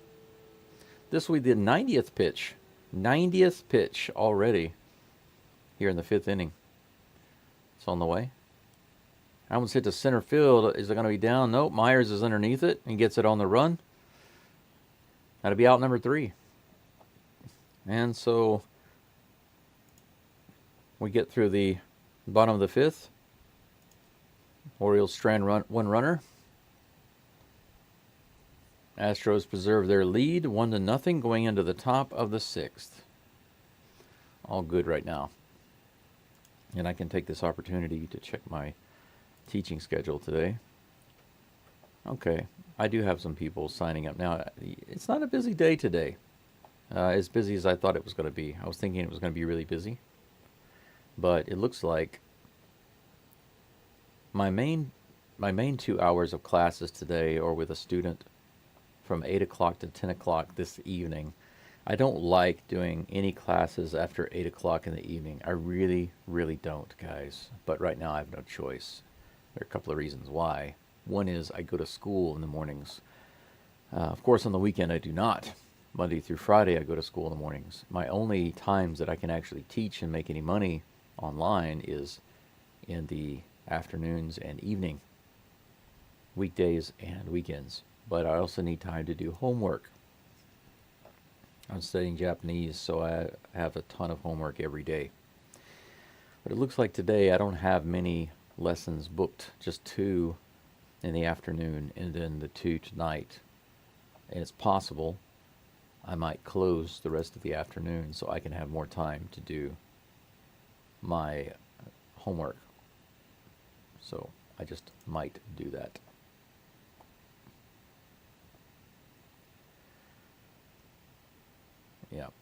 Yeah, I only have 3 openings. I'm probably going to close those. Yeah, I'm just going to close those for this evening so I can have more time. I'll just teach between 1 o'clock and 4 o'clock, and everything else I will leave closed. Just because I need more time to do homework today. I've got to get caught up. All right, guys. Bregman is at the plate. First pitch to him from Suarez is high for ball 1, 78 miles an hour. Bregman did have a single in the 3rd inning. He's 1 for 2 today. Batting .259 right now. Here comes the next pitch. Low and outside in the dirt, 79 miles an hour, ball 2. They're talking about the first major league hit. Maybe that's Bregman's first hit in Baltimore? Could be. Here's the next pitch. High, ball 3. 3-0. Bregman might have a leadoff walk here.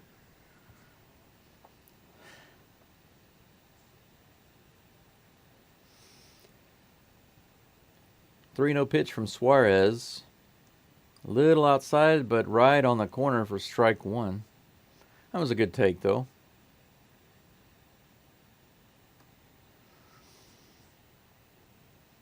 Three balls, 1 strike, no outs. Top of the 6th. Here's the pitch to Bregman. Taken on the outside corner again, 95 miles an hour. Strike 2. That's a full count.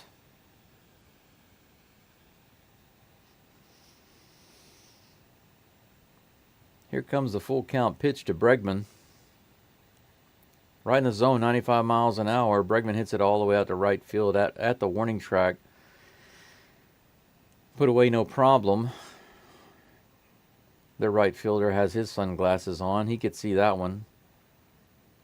Tossing a little shade at Gamble. A little sunlight shade. 1 out. Yainer Diaz coming up to the plate. Looks like Keegan is warming up in the bullpen for the Orioles. Here comes the 89th pitch from Suarez. This is a tapper by Diaz, scooped up by the shortstop. Makes the play at first base. 2 outs.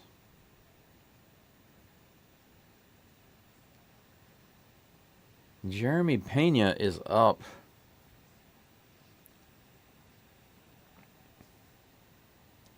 Last night, Pena had 2 hits that were almost 110 miles an hour. One of those was a home run.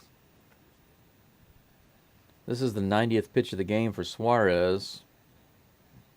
First pitch on the outside corner called strike, but that was a little out of the zone. Ground out and a fly out for Pena today. Kind of a bouncer ground out at his first at bat.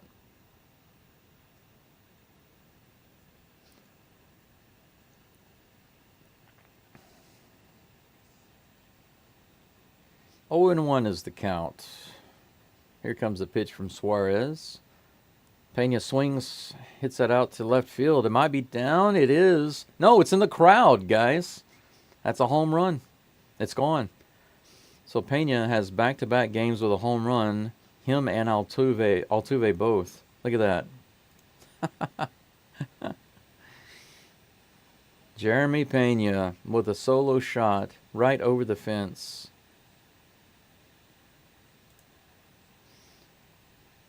.434 feet. 105.8. It didn't even look like a home run. I thought that was going to be a fly, or at least maybe to left center field for a double. But it actually made it out right into the crowd. Just made it out. We'll take another look at that one in just a moment. I'll show you. Beautiful hit on that curveball.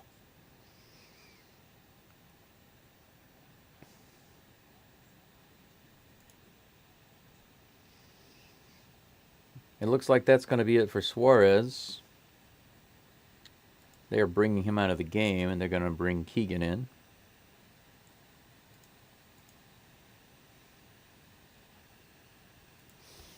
Let me see if I've got, I'm not sure if I've got his, I might have his picture already in my folder. We'll see. Keegan. No, I do not have him yet.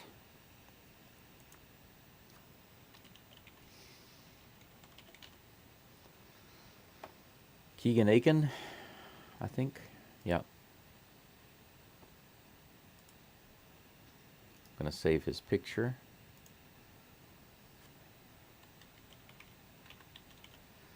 And bring him into the screen here. Keegan Aiken. There we go. He's got a strange name. I knew a family that had a kid named Keegan.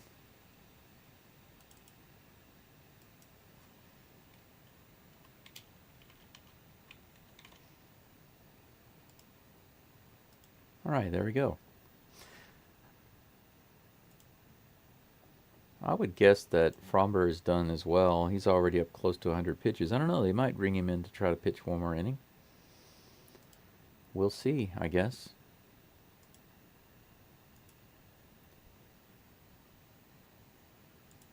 Two to nothing Astros, guys. Here in the top of the 6th. Painelton. I am not fully awake. I look on the screen at Pena and Singleton and I say Penaton. Crazy. Pena hits the solo home run. Singleton is due up to bat. Keegan Aiken is now on the mound for the Orioles. 3.52 ERA. Facing Big John. First pitch, swing and a miss. 86 miles an hour. Strike 1. 2 outs.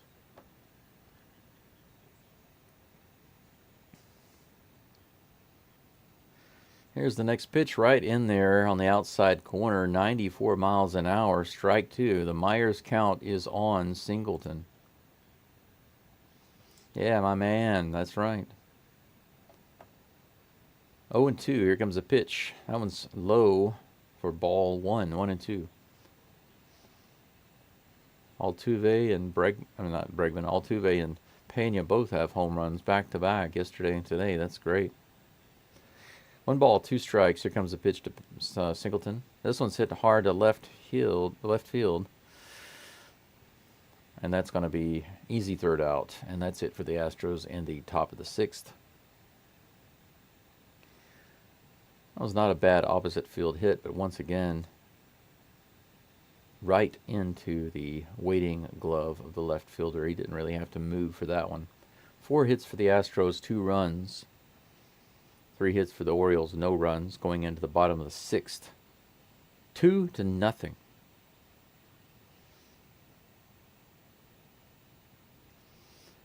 MLB is now showing Zodiac cards for different players. It's pretty interesting. Zodiac cards. So what time do I expect this game to be over? Maybe in about an hour and a half? Sometime before 8:30 in the morning my time. That means I would have about 4 hours to do homework before I have to teach my first class of the day. I was thinking about lying back down and going to sleep, but actually I think I need to go do homework. So I'll go sit at the cafe, get a very cheap egg breakfast. For those of you who haven't been to Japan, they've got some really nice family restaurants here. And there's one particular place. In English, it's called Cafe Gusto. In Japanese, it's Gasto. Cafe Gasto. And they open, they vary from place to place, but usually between 7 or 8. I think none of them open any earlier than 7. And a lot of them don't open until 8. The one here locally, unfortunately, doesn't open until 8. If they opened at 7, that would be great. But after this game is over, I'll be able to go straight down there and have a breakfast for about $3.50. And that includes a drink bar. It's awesome. Valdez is back on the mound facing Adley Rutschman. First pitch to him is a little low, 93 miles an hour, ball 1. So this will be my last cup of coffee. I will wait until I get to the cafe before I drink anymore. 1 ball, no strikes. Valdez delivers. This one's grounded to Pena. Pena scoops it up, tosses over to Singleton. Out number 1. There we go. Another grounder. Taylor Scott and Caleb Ferguson are both tossing in the bullpen. Hader's out there too, but he isn't throwing yet. It's pretty interesting because whenever Neris came back, he had the same number as Taylor Scott. So Taylor Scott changed his number. Pretty interesting. I wonder how that went down. 1 ball, no strikes to Gunnar Henderson. Here comes the pitch. This one's hit to center field. Looks like that's going to be down for a hit, and it is. A little easy single. Myers scoops it up and brings it in. 4 hits now for the Orioles. And I had a runner still on first base. Man. If this game were busy, I'd probably be doing a better job with the base runners on the screen. But since there isn't much going on, much action going on, I keep leaving base runners on. 1 runner on, 1 out. First pitch to Anthony Santander is fouled away for strike 1. 0-1. Framber Valdez is now up to 95 pitches. Let's see him get through this inning.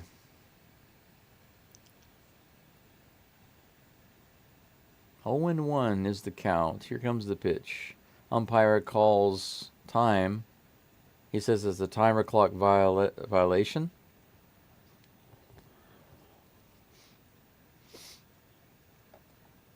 He says that will be ball 1. The coach is going to come out and talk to Valdez, maybe just to calm him down.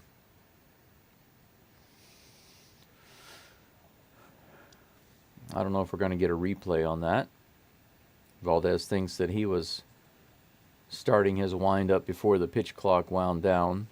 Umpire says no. Counts 1-1. Runner on first. 1 out.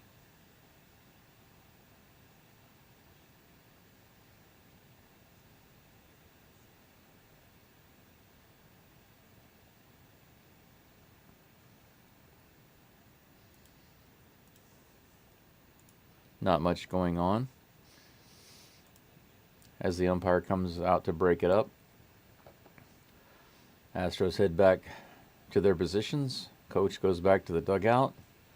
Santander is 0 for 2 today. Grounded into a double play and struck out.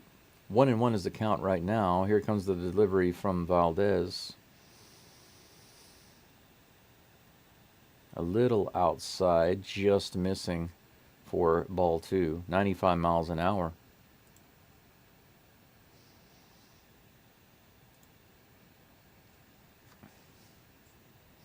Two balls, one strike.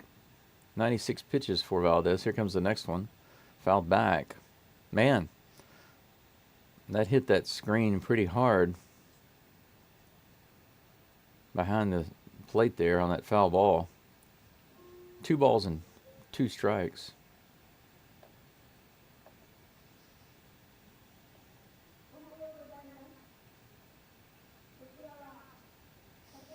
Oh, they're making announcements outside of my community right now. That's one of the things you have to get used to in Japan. This one's right in the zone, 95 miles an hour, fouled away. Count remains 2-2. If you live in one of these communities in Japan, occasionally they have these loudspeakers. They'll just start making announcements and stuff. Local community announcements, or sometimes maybe emergency broadcasts. It takes a little getting used to. Here comes the 2-2 pitch. Hit straight up. It's going to be out in right field. Maybe hard. Is it going to be fair or foul? No, it's going to be foul, but Gamble can't get over there in time. Too far away. Count remains 2-2. This next pitch is going to be hyaku. Hyaku in Japanese means 100. The 100th pitch of the game coming up for Santander from Framber Valdez. 1 out, 1 runner on first.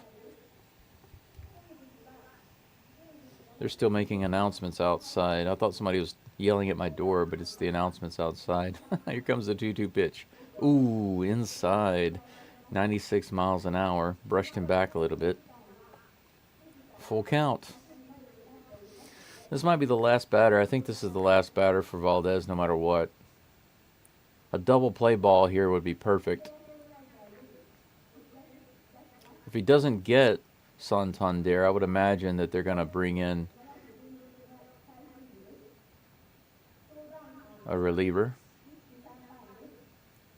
3-2 pitch on the way, guys. Long delay by Valdez, and here's the pitch. Right on the corner, got him. Lower inside corner, and he's rung up by the umpire. Strike 3. Santander gets angry and argues with the umpire.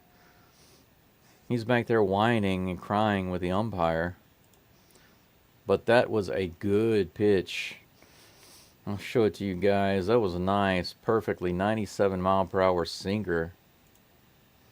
Take a look at it. Boom, right there. Rung him up. Strikeout. Out number 2. That brings up Eloy Jimenez. He hits one right out to, on the very first pitch, he hits it out into right field. That's going to be a single. Another base runner. Runners on first and second. Colton Cowser comes up to bat with 2 outs, 2 runners on.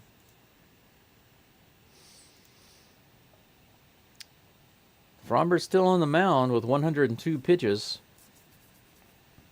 Looks like they're going to let him try to work it out.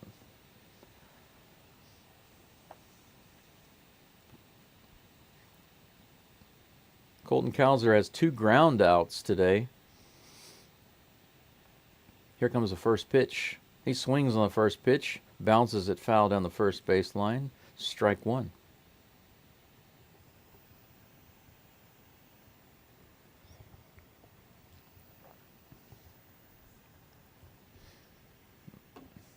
I think I might be able to turn off my... Yeah, so much sunlight coming in now. I don't need to have my light on anymore. When I got up, it was still dark outside. 0-1 with 2 outs, 2 runners on. Here's the pitch from Valdez. This one's bounced to first. Singleton gets it no problem. They say he's safe. Singleton waited for that ball to come to him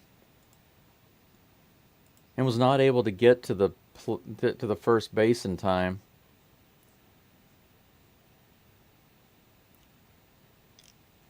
Cowser dives, and they say he's safe at first.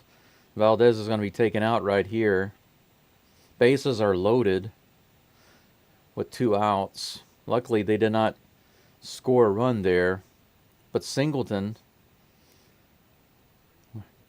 he didn't charge that ball. He waited on it way too long, and because of that, take a look at this. Because he waited so long on that ball, he gave Cowser a chance to beat him at first. Nonsense, guys. Valdez is very upset about that as he walks off the field. I can't blame him. That was Singleton's fault. That should be considered an error. Valdez is not happy about that. That should have been out number 3. If Singleton had not played back on that ball, he should have moved up and caught that ball, but he played back so deep, he didn't have a chance to get Cowser out at first base. So on a nonsense play, the bases are loaded with 2 outs, and Framber has to come out of the game without completing the 6th inning.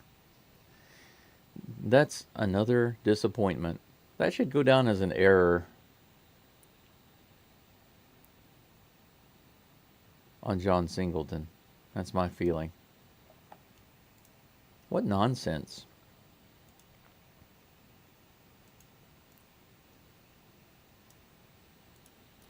Bases loaded, 2 outs in the bottom of the 6th.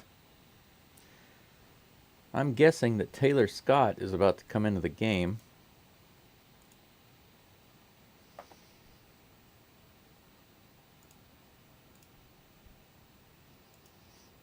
If I'm wrong, I will change it. But I have a feeling that's who it's going to be.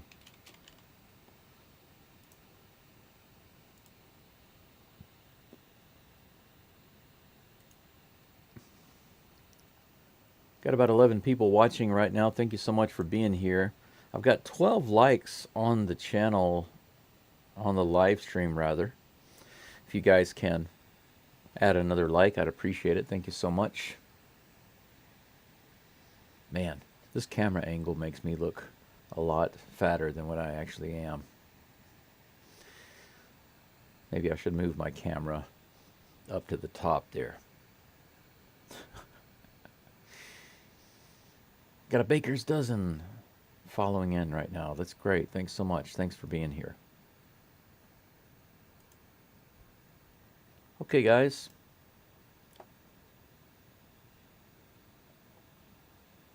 Jackson Holliday is up to bat. He's pinch hitting. He's got a line drive on the very first hit. It's probably going to score at least 2 runs. No throw. 3 runs. No kidding. Are you kidding me? All 3 runs score on a single. No, he did get to second. A double by Holliday. A guy with a 100 and what batting average? 168 batting average. He comes up on the very first pitch from Scott. Look at this. Just hits it out into the gap. Orioles score 3 runs just like that. Orioles are in the lead 3-2. So Framber has shutout innings. Almost 6 complete shutout innings. And with 1 pitch from Scott, it's reminiscent of the Grand Slam. 1 swing and the Astros are behind. They lead the whole game and then 1 swing. First pitch to Ryan O'Hearn, rather the second pitch to O'Hearn, is grounded to Pena, who fires it over to first for the out. Astros finally out of the inning, but 1 batter too late. More nonsense from the Astros relief pitchers. 2 games in a row, guys, the relief pitchers have let us down. They pull out Valdez because of a nonsense play by Singleton. 1 pitch from Taylor Scott clears the bases and puts the Astros behind. What the heck is the deal with the relief pitchers right now? Hunter Brown goes 6 innings pitching great baseball. Brian Abreu comes in, gives up 5 runs, including a grand slam. Astros lose. Today, Framber Valdez has a beautiful game through 5 2/3 of an inning. Singleton makes a boo-boo at first base to load up the bases instead of getting the third out. Taylor Scott comes in on the first pitch and gives up 3 runs and the lead. What in the world is going on with the Astros relief pitchers? Astros are down 3-2. The Orioles were at three hits for a long time and no runs, and now they have 7 hits and 3 runs. Goodness gracious. The only runs for the Astros are 2 solo shots by Pena and Altuve. Bad news is that all 3 of those runs score for the Orioles. The good news is that we're out of the inning, and I can take the runners off base, if you want to call that good news. Taylor Scott has been so good, and he just completely crushed me today. Victor Caratini is at the plate, leadoff bat for the Astros, batting right-handed against Keegan Aiken. First pitch is taken for a ball. Strikeout and a ground out for Caratini today. That next pitch is outside by a good few inches, but called strike. 1-1. I think I now have a headache. 1-1 is the count. Here comes the pitch. That was high in the zone. 94 miles an hour. Fouled away.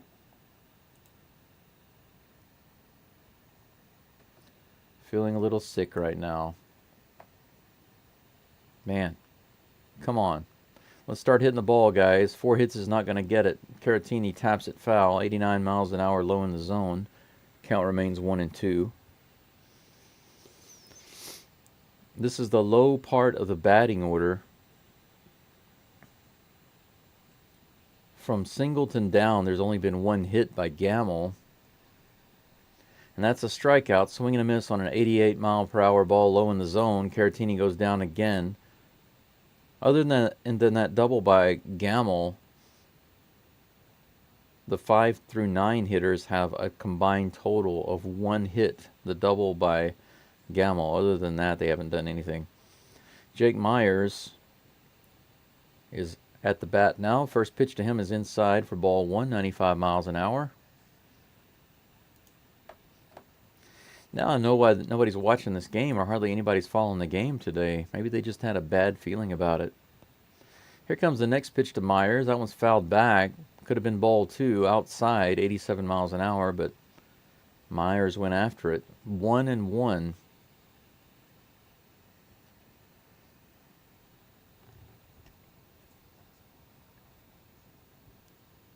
Next pitch, 1-1 pitch. Another one, 87 miles an hour outside, but Myers actually takes that one for ball 2. 2-1. Goodness gracious. 2 balls, 1 strike, 1 out. Here comes the pitch. This one's bounced to the third base side. Should be an easy play. He makes the throw, and that'll be out number 2. So the Astros continue to go down quietly. 2 of the Astros' 4 hits are solo home runs.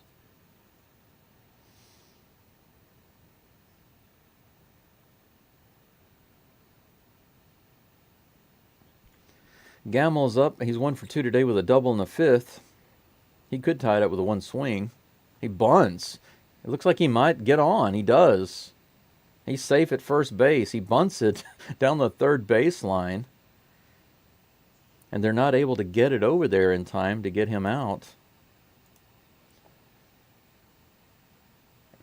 That's pretty interesting. That was perfect bunt down the third baseline. Pitcher picked it up, Aiken. But he wasn't able to throw him out. He just barely beat the throw, so we have a base runner. 1 runner on for Mauricio Dubon.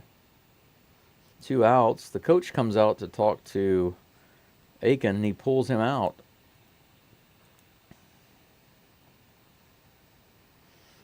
Orioles bringing in a new pitcher.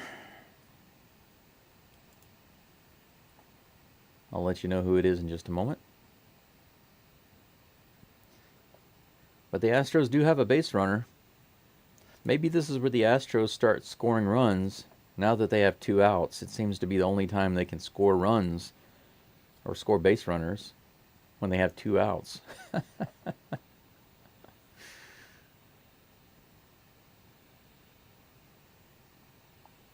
Wherever you guys are listening from, I appreciate you being here. It's been one of those games, man. You have almost 6 straight innings of tight ball, but the Astros are able to have a lead 2-0, and then suddenly the same exact story as yesterday. Our starting pitcher has a phenomenal game, and as soon as he's pulled out, the relief pitchers give up the lead with base clearing hits. Base clearing hits. If the Astros do what they did last week, then they will start scoring runs with 2 outs. They did that the other day in a couple of different games. In several innings, they had 2 outs and just started scoring runs. Just need 2 right now to reclaim the lead.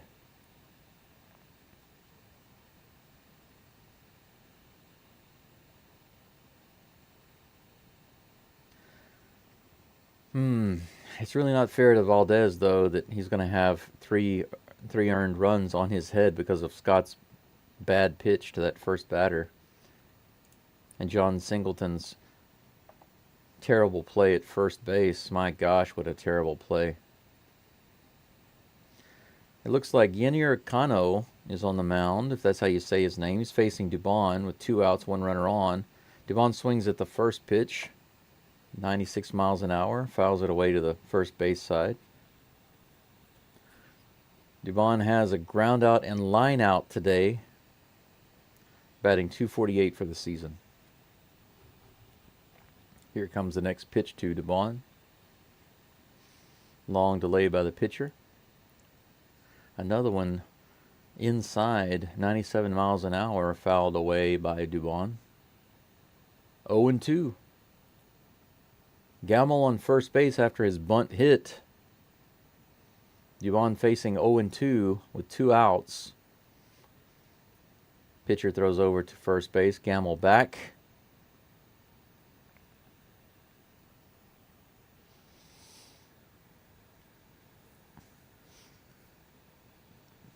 Oh and 2 count. Here comes the pitch. Way outside, ball 1. 1-2.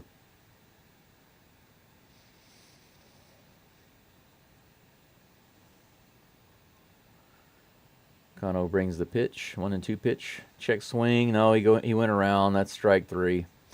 Absolutely horrible pitch once again. Terrible pitch. Junk pitch outside. Dubon goes around, strikes out. Astros do nothing to respond to the Orioles in the top of the 7th. Astros only have 2 more chances to reclaim the lead. It better not be another one of those games.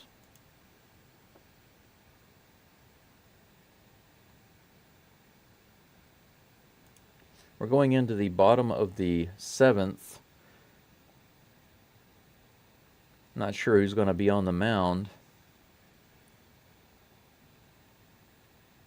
If it's still going to be Scott or somebody else.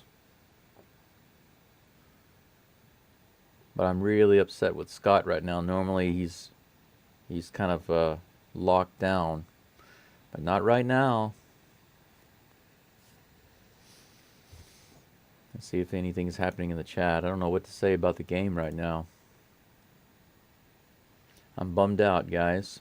Only got half a dozen watching. I can't blame you. For those of you who've left wherever you are, I wish you a good weekend. But I'm going to stick with the game until the end.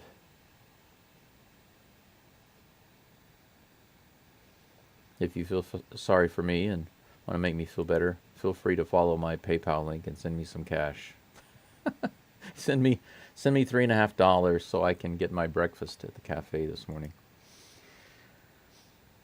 The breakfast down there, you know, the yen has dropped in value so much. If you travel to Japan, the dollars that you have, or many foreign currencies like euros, pounds, dollars, whatever, they go pretty far in Japan right now. And so basically, if you have, I think if you get something that's 1,000 yen, which is about an average price for a meal, if you get a meal here, a full meal, maybe 1,000 yen, that's only about $7.50 right now, $7.50 maybe. And the breakfast in the morning is much cheaper, and it comes with the drink bar. You don't have to pay extra for it, so it's only like 550 yen or so. So it's less than $4. It looks like Scott is going to remain on the mound for the Astros in the bottom of the seventh.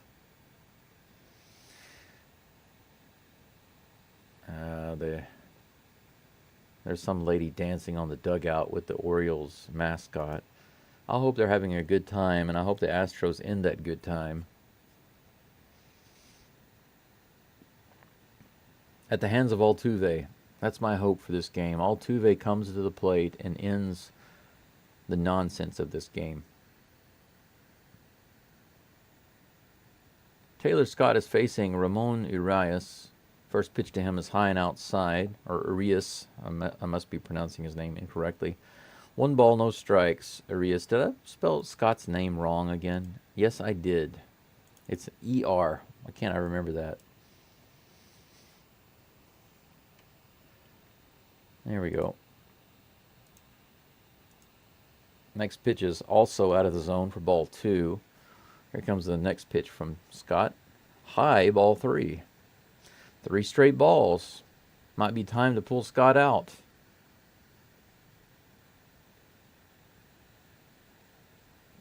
Three balls, no strikes. That one's on the outside corner for strike 1.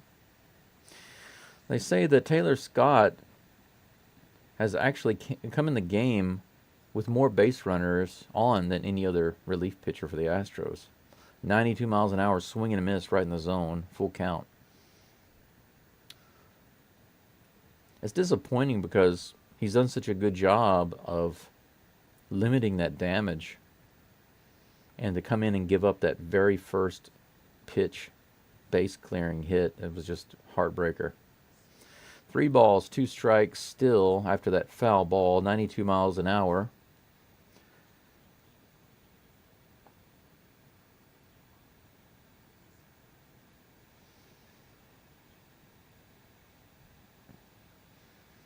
Here's the full count pitch to Urias. Swing and a miss. 93 miles an hour, or Urias, if that's correct. First strikeout for Scott, first out of the inning. Why couldn't he have done that with the rookie? That was a big hit for Holiday. He's having a holiday now, that's for sure. Next batter is Austin Slater. Takes the first pitch, 92 up out of the zone for ball 1. Only 4 people watching. I can't blame you. Can't blame people for leaving. But the game's not over. That one's fouled away for strike 1. The count's even 1-1. Guys, I've been through some really terrible teams before, really terrible years, watching the Oilers, watching the Rockets, watching the Astros, but I still watch the game to the end. You never know. That one was a little low and outside for ball 2, 2-1. 84 miles an hour breaking ball. Abreu and Neris are chatting in the dugout. Abreu's like, man, I gave up 5 runs yesterday. Can you believe that? A little under the table money. That would be horrible. That one's up out of the zone for ball 3, 3-1 to Slater. That one's right on the outside corner. He thought he had a walk, but that's strike 2. Full count.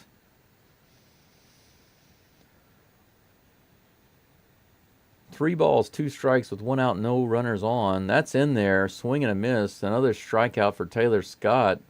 94 miles an hour. Slater couldn't get the wood on it.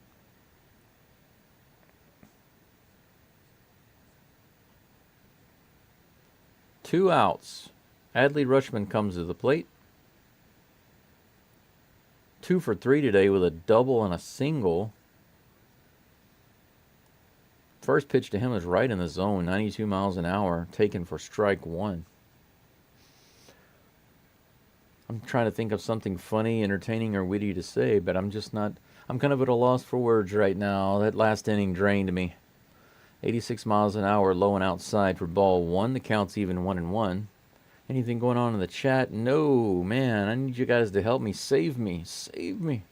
Save me. 1-1 is the count to Adley Rutschman. Taylor Scott dealing.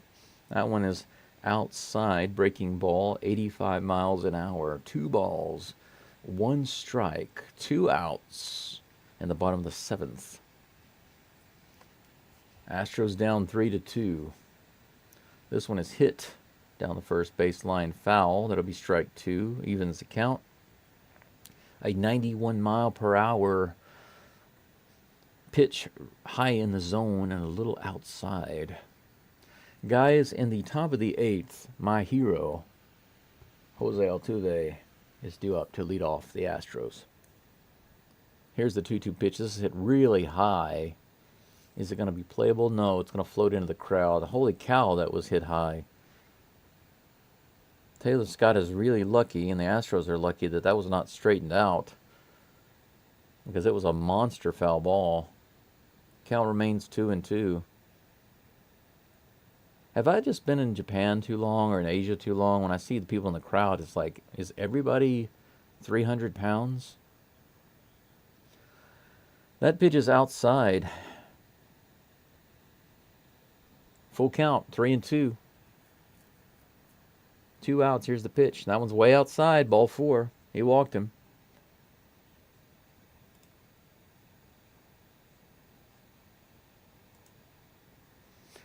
The spot is going to walk out to the mound and pull Taylor Scott. That's going to be it for him.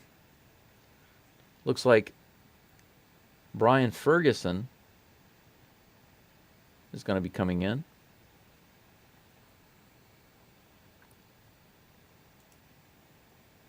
For Scott. I mean, Caleb Ferguson. Did I say Brian Ferguson? I think it's because I was looking at Abreu when I said that. Caleb Ferguson is coming into the game now to replace Taylor Scott.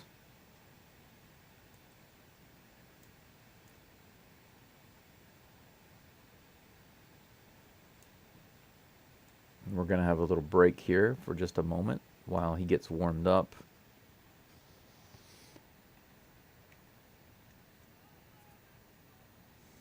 That'll give me an opportunity to change the images on the screen, change the name.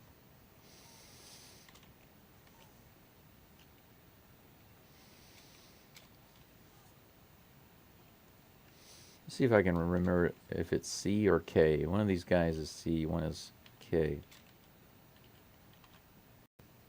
And it's also F-E-R-G-E or F-E-G-R-O. Let me see. Okay, it is a C, Caleb, and U, not an E. I was wrong. Close. I was close, guys. Here we go. Caleb Ferguson coming in, replacing Taylor Scott with 2 outs, 1 runner on base, and I should put that runner right there. There we go. Anything going on? Top of the order coming up, right? Yes, that's right. Altuve will be up as soon as Ferguson can get us out of this inning.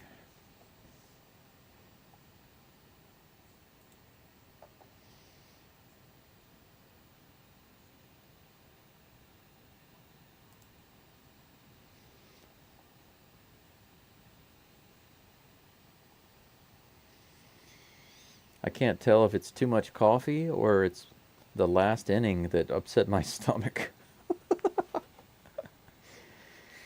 We're still in the bottom of the seventh, guys. One runner on, 2 outs. Ferguson is now in, facing Gunnar Henderson. First pitch to him is a strike in the lower outer part of the zone.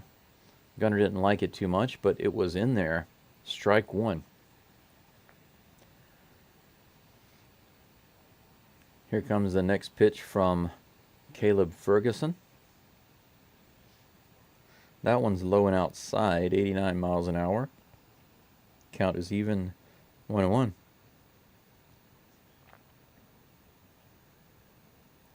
Rutschman on first, 2 outs, 1-1 is the count. Here comes the pitch. This one's hit. Pena catches it. Line drive out caught by Pena. That'll be the third out of the inning. Good catch by Pena. And just with a few pitches, Ferguson is able to do what Taylor Scott could not do the last inning. Come in and get the out in the inning. Man, how nice would it have been to get that line out the last inning? Orioles would have come away with no runs. That would have been awesome. We're going to go into the top of the eighth. Jose Altuve, Alex Bregman, and Yainer Diaz, guys. These are the three main guys that we need to see right now. They need to do something. Altuve's got one hit today. That's his solo home run. He also has a walk. Bregman doesn't have any... well, he does have a hit. That's right. He does have a hit. He has a single. That's right. Other than that, he hasn't done much. Diaz hasn't got any hits, but he's managed to get on base a couple of times. So these guys are due for something here. Altuve is always capable of doing something.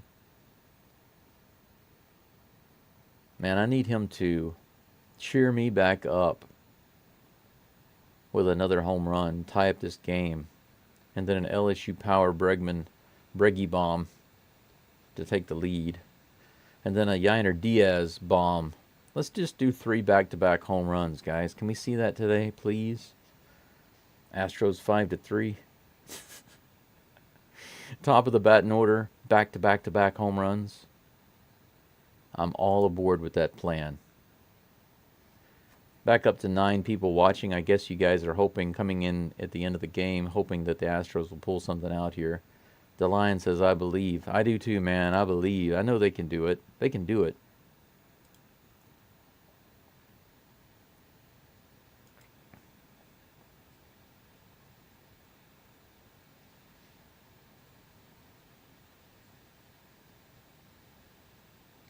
First pitch to Altuve looks like a strike. I didn't get to see it because they're showing some kind of update about a plaque that was put in Minute Maid Park. But I'd rather be seeing the game right now. 0-1 against Altuve.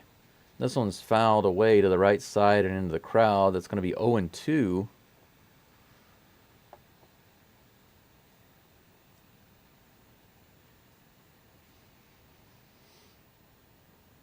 Five hits for the Astros today. One of those Altuve's leadoff home run in the first inning. Here comes the 0-2 pitch to Altuve. That one's in the dirt. Ball 1. 1-2. Yennier Cano is still on the mound for the Orioles. I haven't changed his picture on the screen. I don't have his image in my folder. I have to look it up. Here comes the 1-2 pitch to Altuve. That one's hit hard to left field. He scoops it up, but it's going to be playable barely at the warning track by the left fielder. He backpedaled and just barely got that one. Man, that almost came into a... That almost came in as a hit. Not too far from home run. Man, that was close. He didn't even swing that hard. If he had unloaded on that, that could have been another home run. Take a look at that. Man. That was not a bad hit. Just missed it. First pitch to Bregman, rather. Low for ball 1. Man. If Altuve had taken a really hard swing, that would have been gone for sure. 1-0 pitch to Bregman. This one's tapped down the third baseline, but foul. That's going to be strike one. 1-1 is the count. Man. Altuve almost did it, man. He almost had another homer there. 1 away, 1 ball, 1 strike to Alex Bregman. Here comes the next pitch. A little low and outside, but right in the edge of the zone for strike 2, 97 miles an hour. Bregman didn't really like it. It wasn't a great pitch to be hitting, but it was barely in the zone. 1 ball, 2 strikes. Here comes the pitch from Cano. Swing and a miss, 98 miles an hour, low and inside. Bregman goes down swinging on strike 3.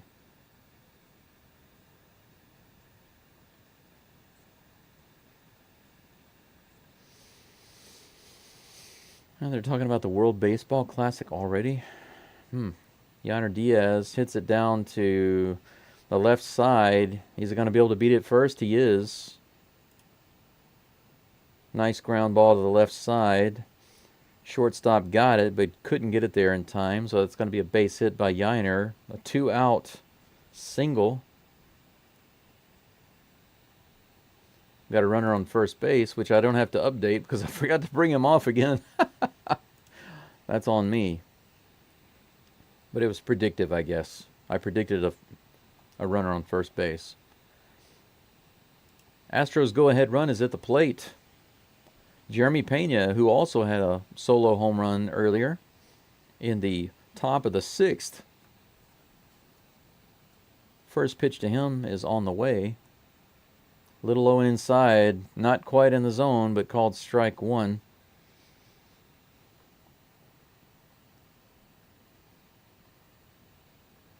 No balls, 1 strike, 2 outs. Runner on first. Here comes the pitch to Pena. Swing and a miss on that terrible pitch outside. That was out of the zone. 0-2. All right, guys, this is it right here. 2 strikes, no balls, 2 outs. Here comes the pitch. Low and outside, ball 1, 1-2. Yainer Diaz on first base. Pena calls timeout. He steps out of the box to kind of swing the bat around a little bit. Swing the wood. 2 outs. Top of the 8th. 1-2 on Pena. Here comes the pitch. Outside, 98 miles an hour. Count is even, 2-2.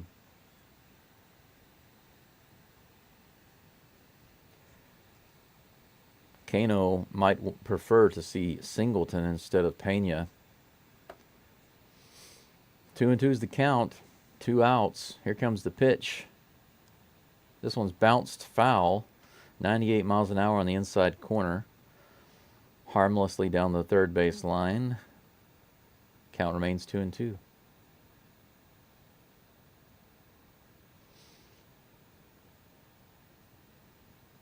Orioles have some people warming up out in the pen. Abreu's warming up also. Here comes the 2-2 pitch to Pena. Swing and a miss on another terrible pitch outside. Are you kidding me? Look at this nonsense. Pena reverting to these terrible swings. Astros go down again. Nothing doing, leaving a runner on first base. They only have 1 more opportunity. The Astros are giving away this game just like they did yesterday. Brian Abreu coming in, but I don't guess it really matters. Even if Abreu loads up the bases and gives up another grand slam, who cares? If the Astros can't get any runs, you may as well do that. But I can go ahead and change the picture now from Ferguson. Pretty sure that he's not going to be in the game. They likely would not have Abreu warming up if he were not coming in the game.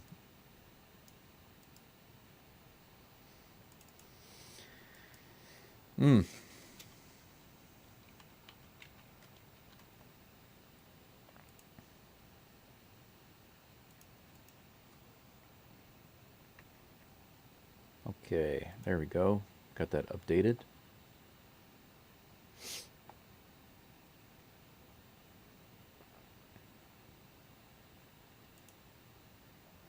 I think I need to remove the base runner. Oh, I did that already. Excellent. So when I finally remember to do it, I've already done it. Anything going on? DeLion, I'm sorry about that, man. Nothing doing in the top of the 8th. Maybe the Astros can do something in the top of the 9th. 8 people watching. For those people who did not join today, the likes are down today, the views are down today, the Astros are down today. It all makes sense. It makes perfect sense. Brian Abreu is most likely going to be on the mound for the Astros in just a moment, facing Anthony Santander.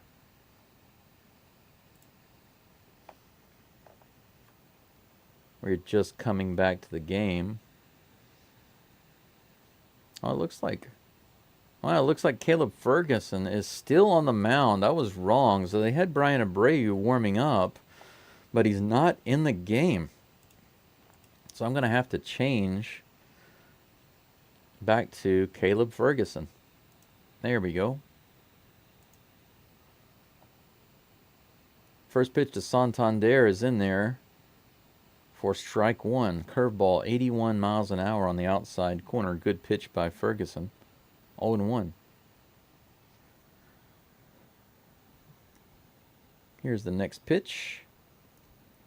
Low and away, 94 miles an hour, ball 1-1. Orioles with 7 hits, Astros with 6.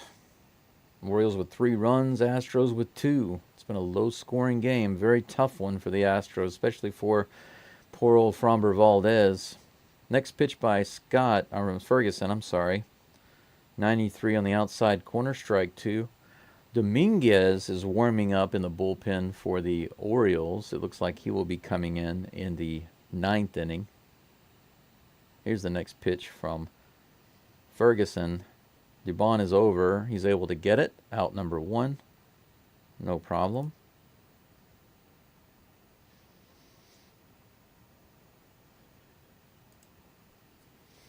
One away. Eloy Jimenez comes up to bat.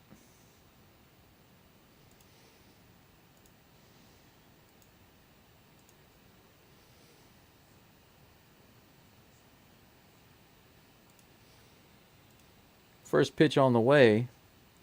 94 miles an hour right in the outer part of the zone for strike 1.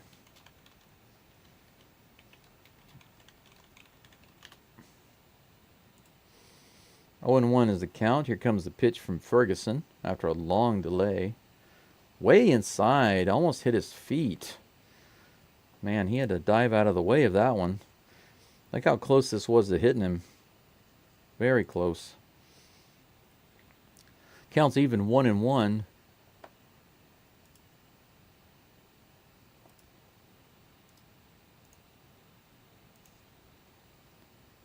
Seranthony Dominguez. What an interesting name, Seranthony. Okay, that's a ground ball to Altuve. Sent over to Singleton for the out. No problem. Out number 2. Altuve getting it done defense. Responsible for half of all the Astros runs right now with his solo shot. They're showing the mistake by John Singleton that cost the Astros several runs. Look at that. Just barely. First pitch to Colton Cowser is outside the zone there for ball 1. 1-0. 2 outs, no runners on. Caleb Ferguson dealing the second pitch. That's a curveball low in the zone, fouled away. Strike 1. The count is 1-1.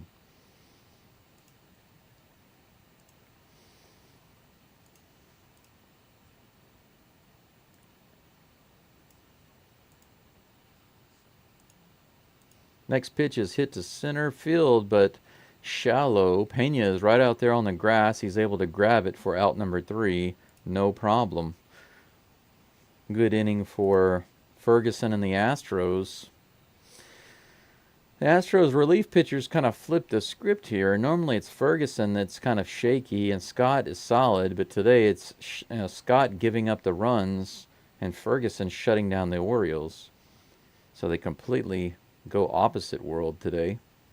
We're going to go into the top of the ninth, guys. The Astros' last opportunity. They only need one run to tie the game and have a chance to regain the lead and win this one. They just need one run. That's it. They've only scored 2 in this entire game. A pretty weak performance overall, despite the excellent homers by Altuve and Pena. Coming up to bat for the Astros in the top of the ninth are John Singleton, Victor Caratini, and Jake Myers, unless there are some pinch hitters.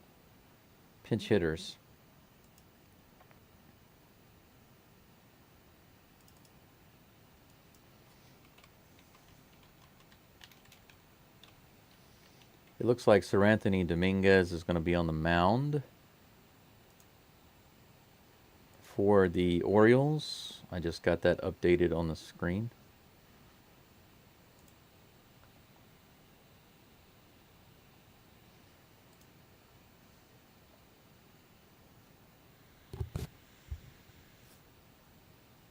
Not a whole lot going on right now. The Lion says, what's your favorite Japanese dish? That's a pretty difficult question because there are a variety of foods that I like. But I do really love Japanese style curry. That's one of my favorites. It's really, really delicious. Of course, I do like Japanese style noodle dishes like ramen and udon. Here in Onomichi, Hiroshima, they have a local ramen specialty. Very delicious ramen. Also like Hiroshima style okonomiyaki. Have you ever heard of okonomiyaki? It's a long word, but it's very delicious.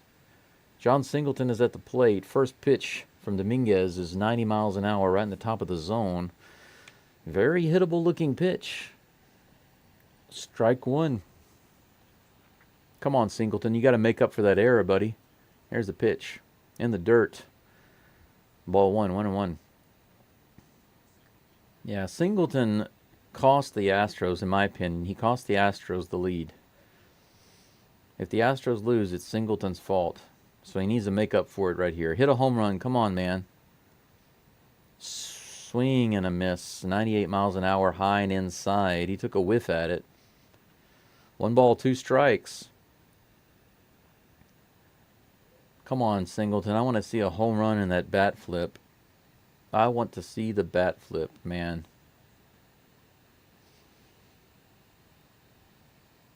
1 ball, 2 strikes. Dominguez on the mound against John Singleton here in the top of the ninth. No outs. Here's the pitch. Swing and a miss on a 99 mile per hour pitch. Way out of the zone, guys. Way out of the zone. And Singleton just went around and totally missed it. What was he thinking? Strike 3. Not going to be able to tie the game like that. 1 away. Victor Caratini coming to the plate. Batting left-handed. Here's the first pitch. Very first pitch is skied high to center field. That's going to be an easy play for Calzer. He's got it. No problem. Out number 2. Astros just lying down right now. Strikeout, fly out.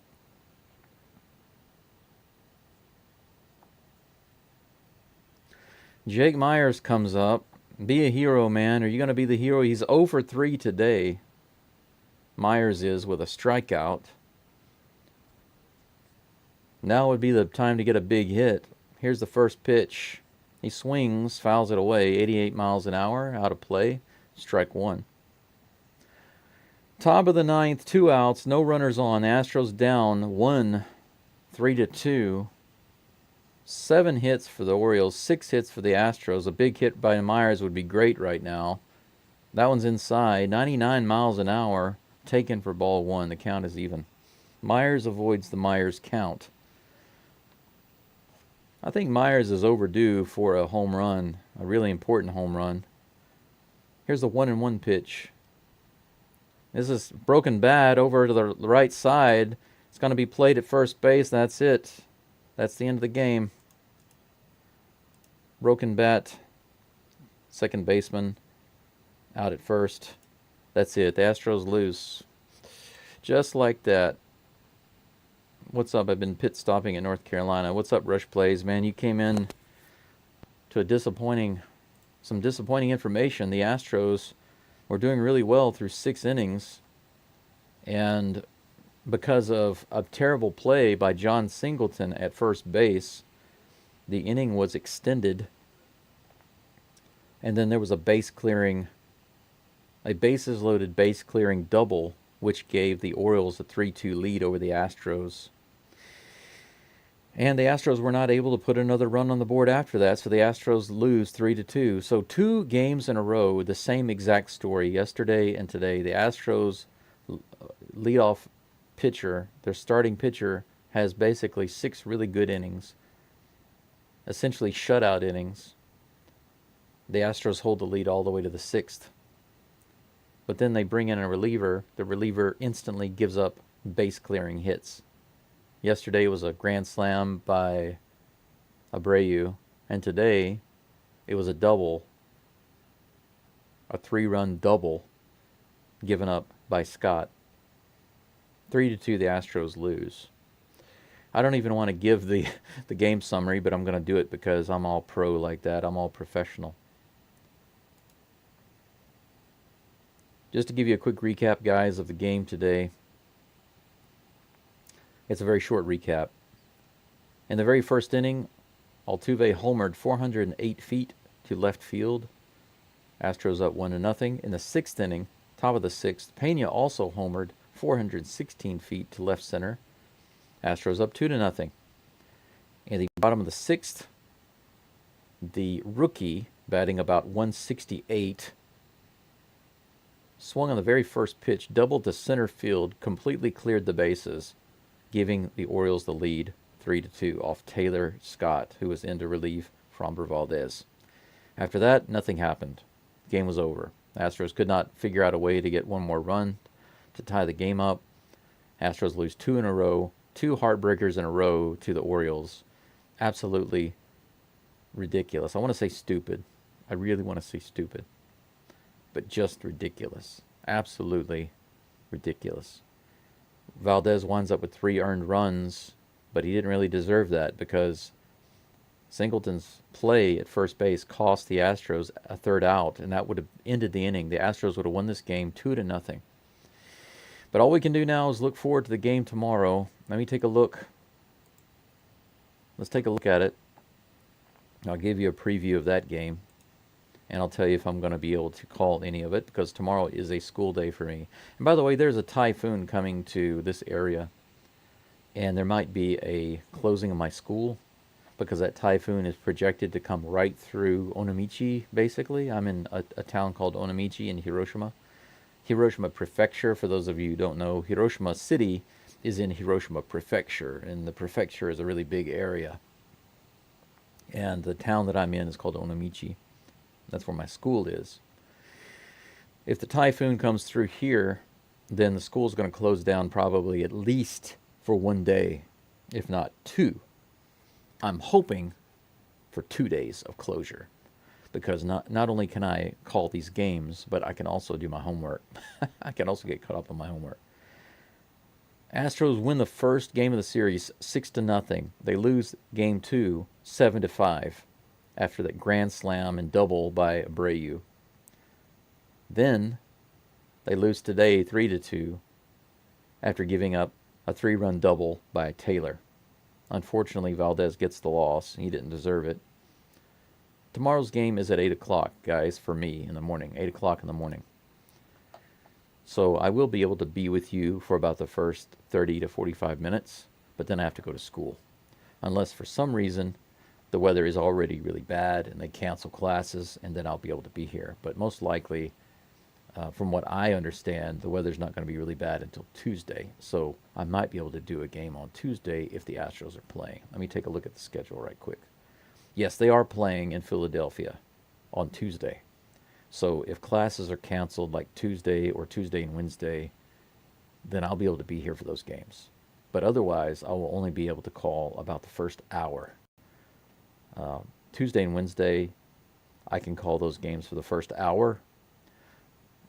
The game on, and by the way, I say Tuesday and Wednesday, but actually for you guys, that's Monday and Tuesday. The game on Wednesday against Philadelphia, I'll be able to do that entire game because it starts at 5 o'clock in the morning for me. I'll be able to finish that before going to classes. So that's no problem. It's not going to be until Thursday and Friday's game that I won't be able to. Well, actually, Friday's game I'll be able to be here because it's Saturday for me. But the game on Thursday, I will not be able to do that game because it starts exactly at the time that I need to be in class. Who's on the mound for the Astros tomorrow? I think it's Kikuchi. That's right. You say Kikuchi is on the mound tomorrow facing Dean Creamer. Looking forward to calling at least a little bit of that game tomorrow. I'm only going to be able to do likely about 30 to 45 minutes, like I said. But I hope to see you guys here. Thank you for being here today. I appreciate your support, the likes, the comments, all of that good stuff. I do apologize for the Astros. On behalf of the Houston Astros, I am really sorry about yesterday and today. I don't know what to tell you, except don't shoot the messenger. I'm just here to report what's happening in the game and express my disappointment when they underperform and express my excitement when they perform well. And today was just another one of those bad performances. Astros struggling to get that 70th win right now, but hopefully they'll be able to at least get the game tomorrow and tie up this 4-game series with the Orioles. But that's it for me today.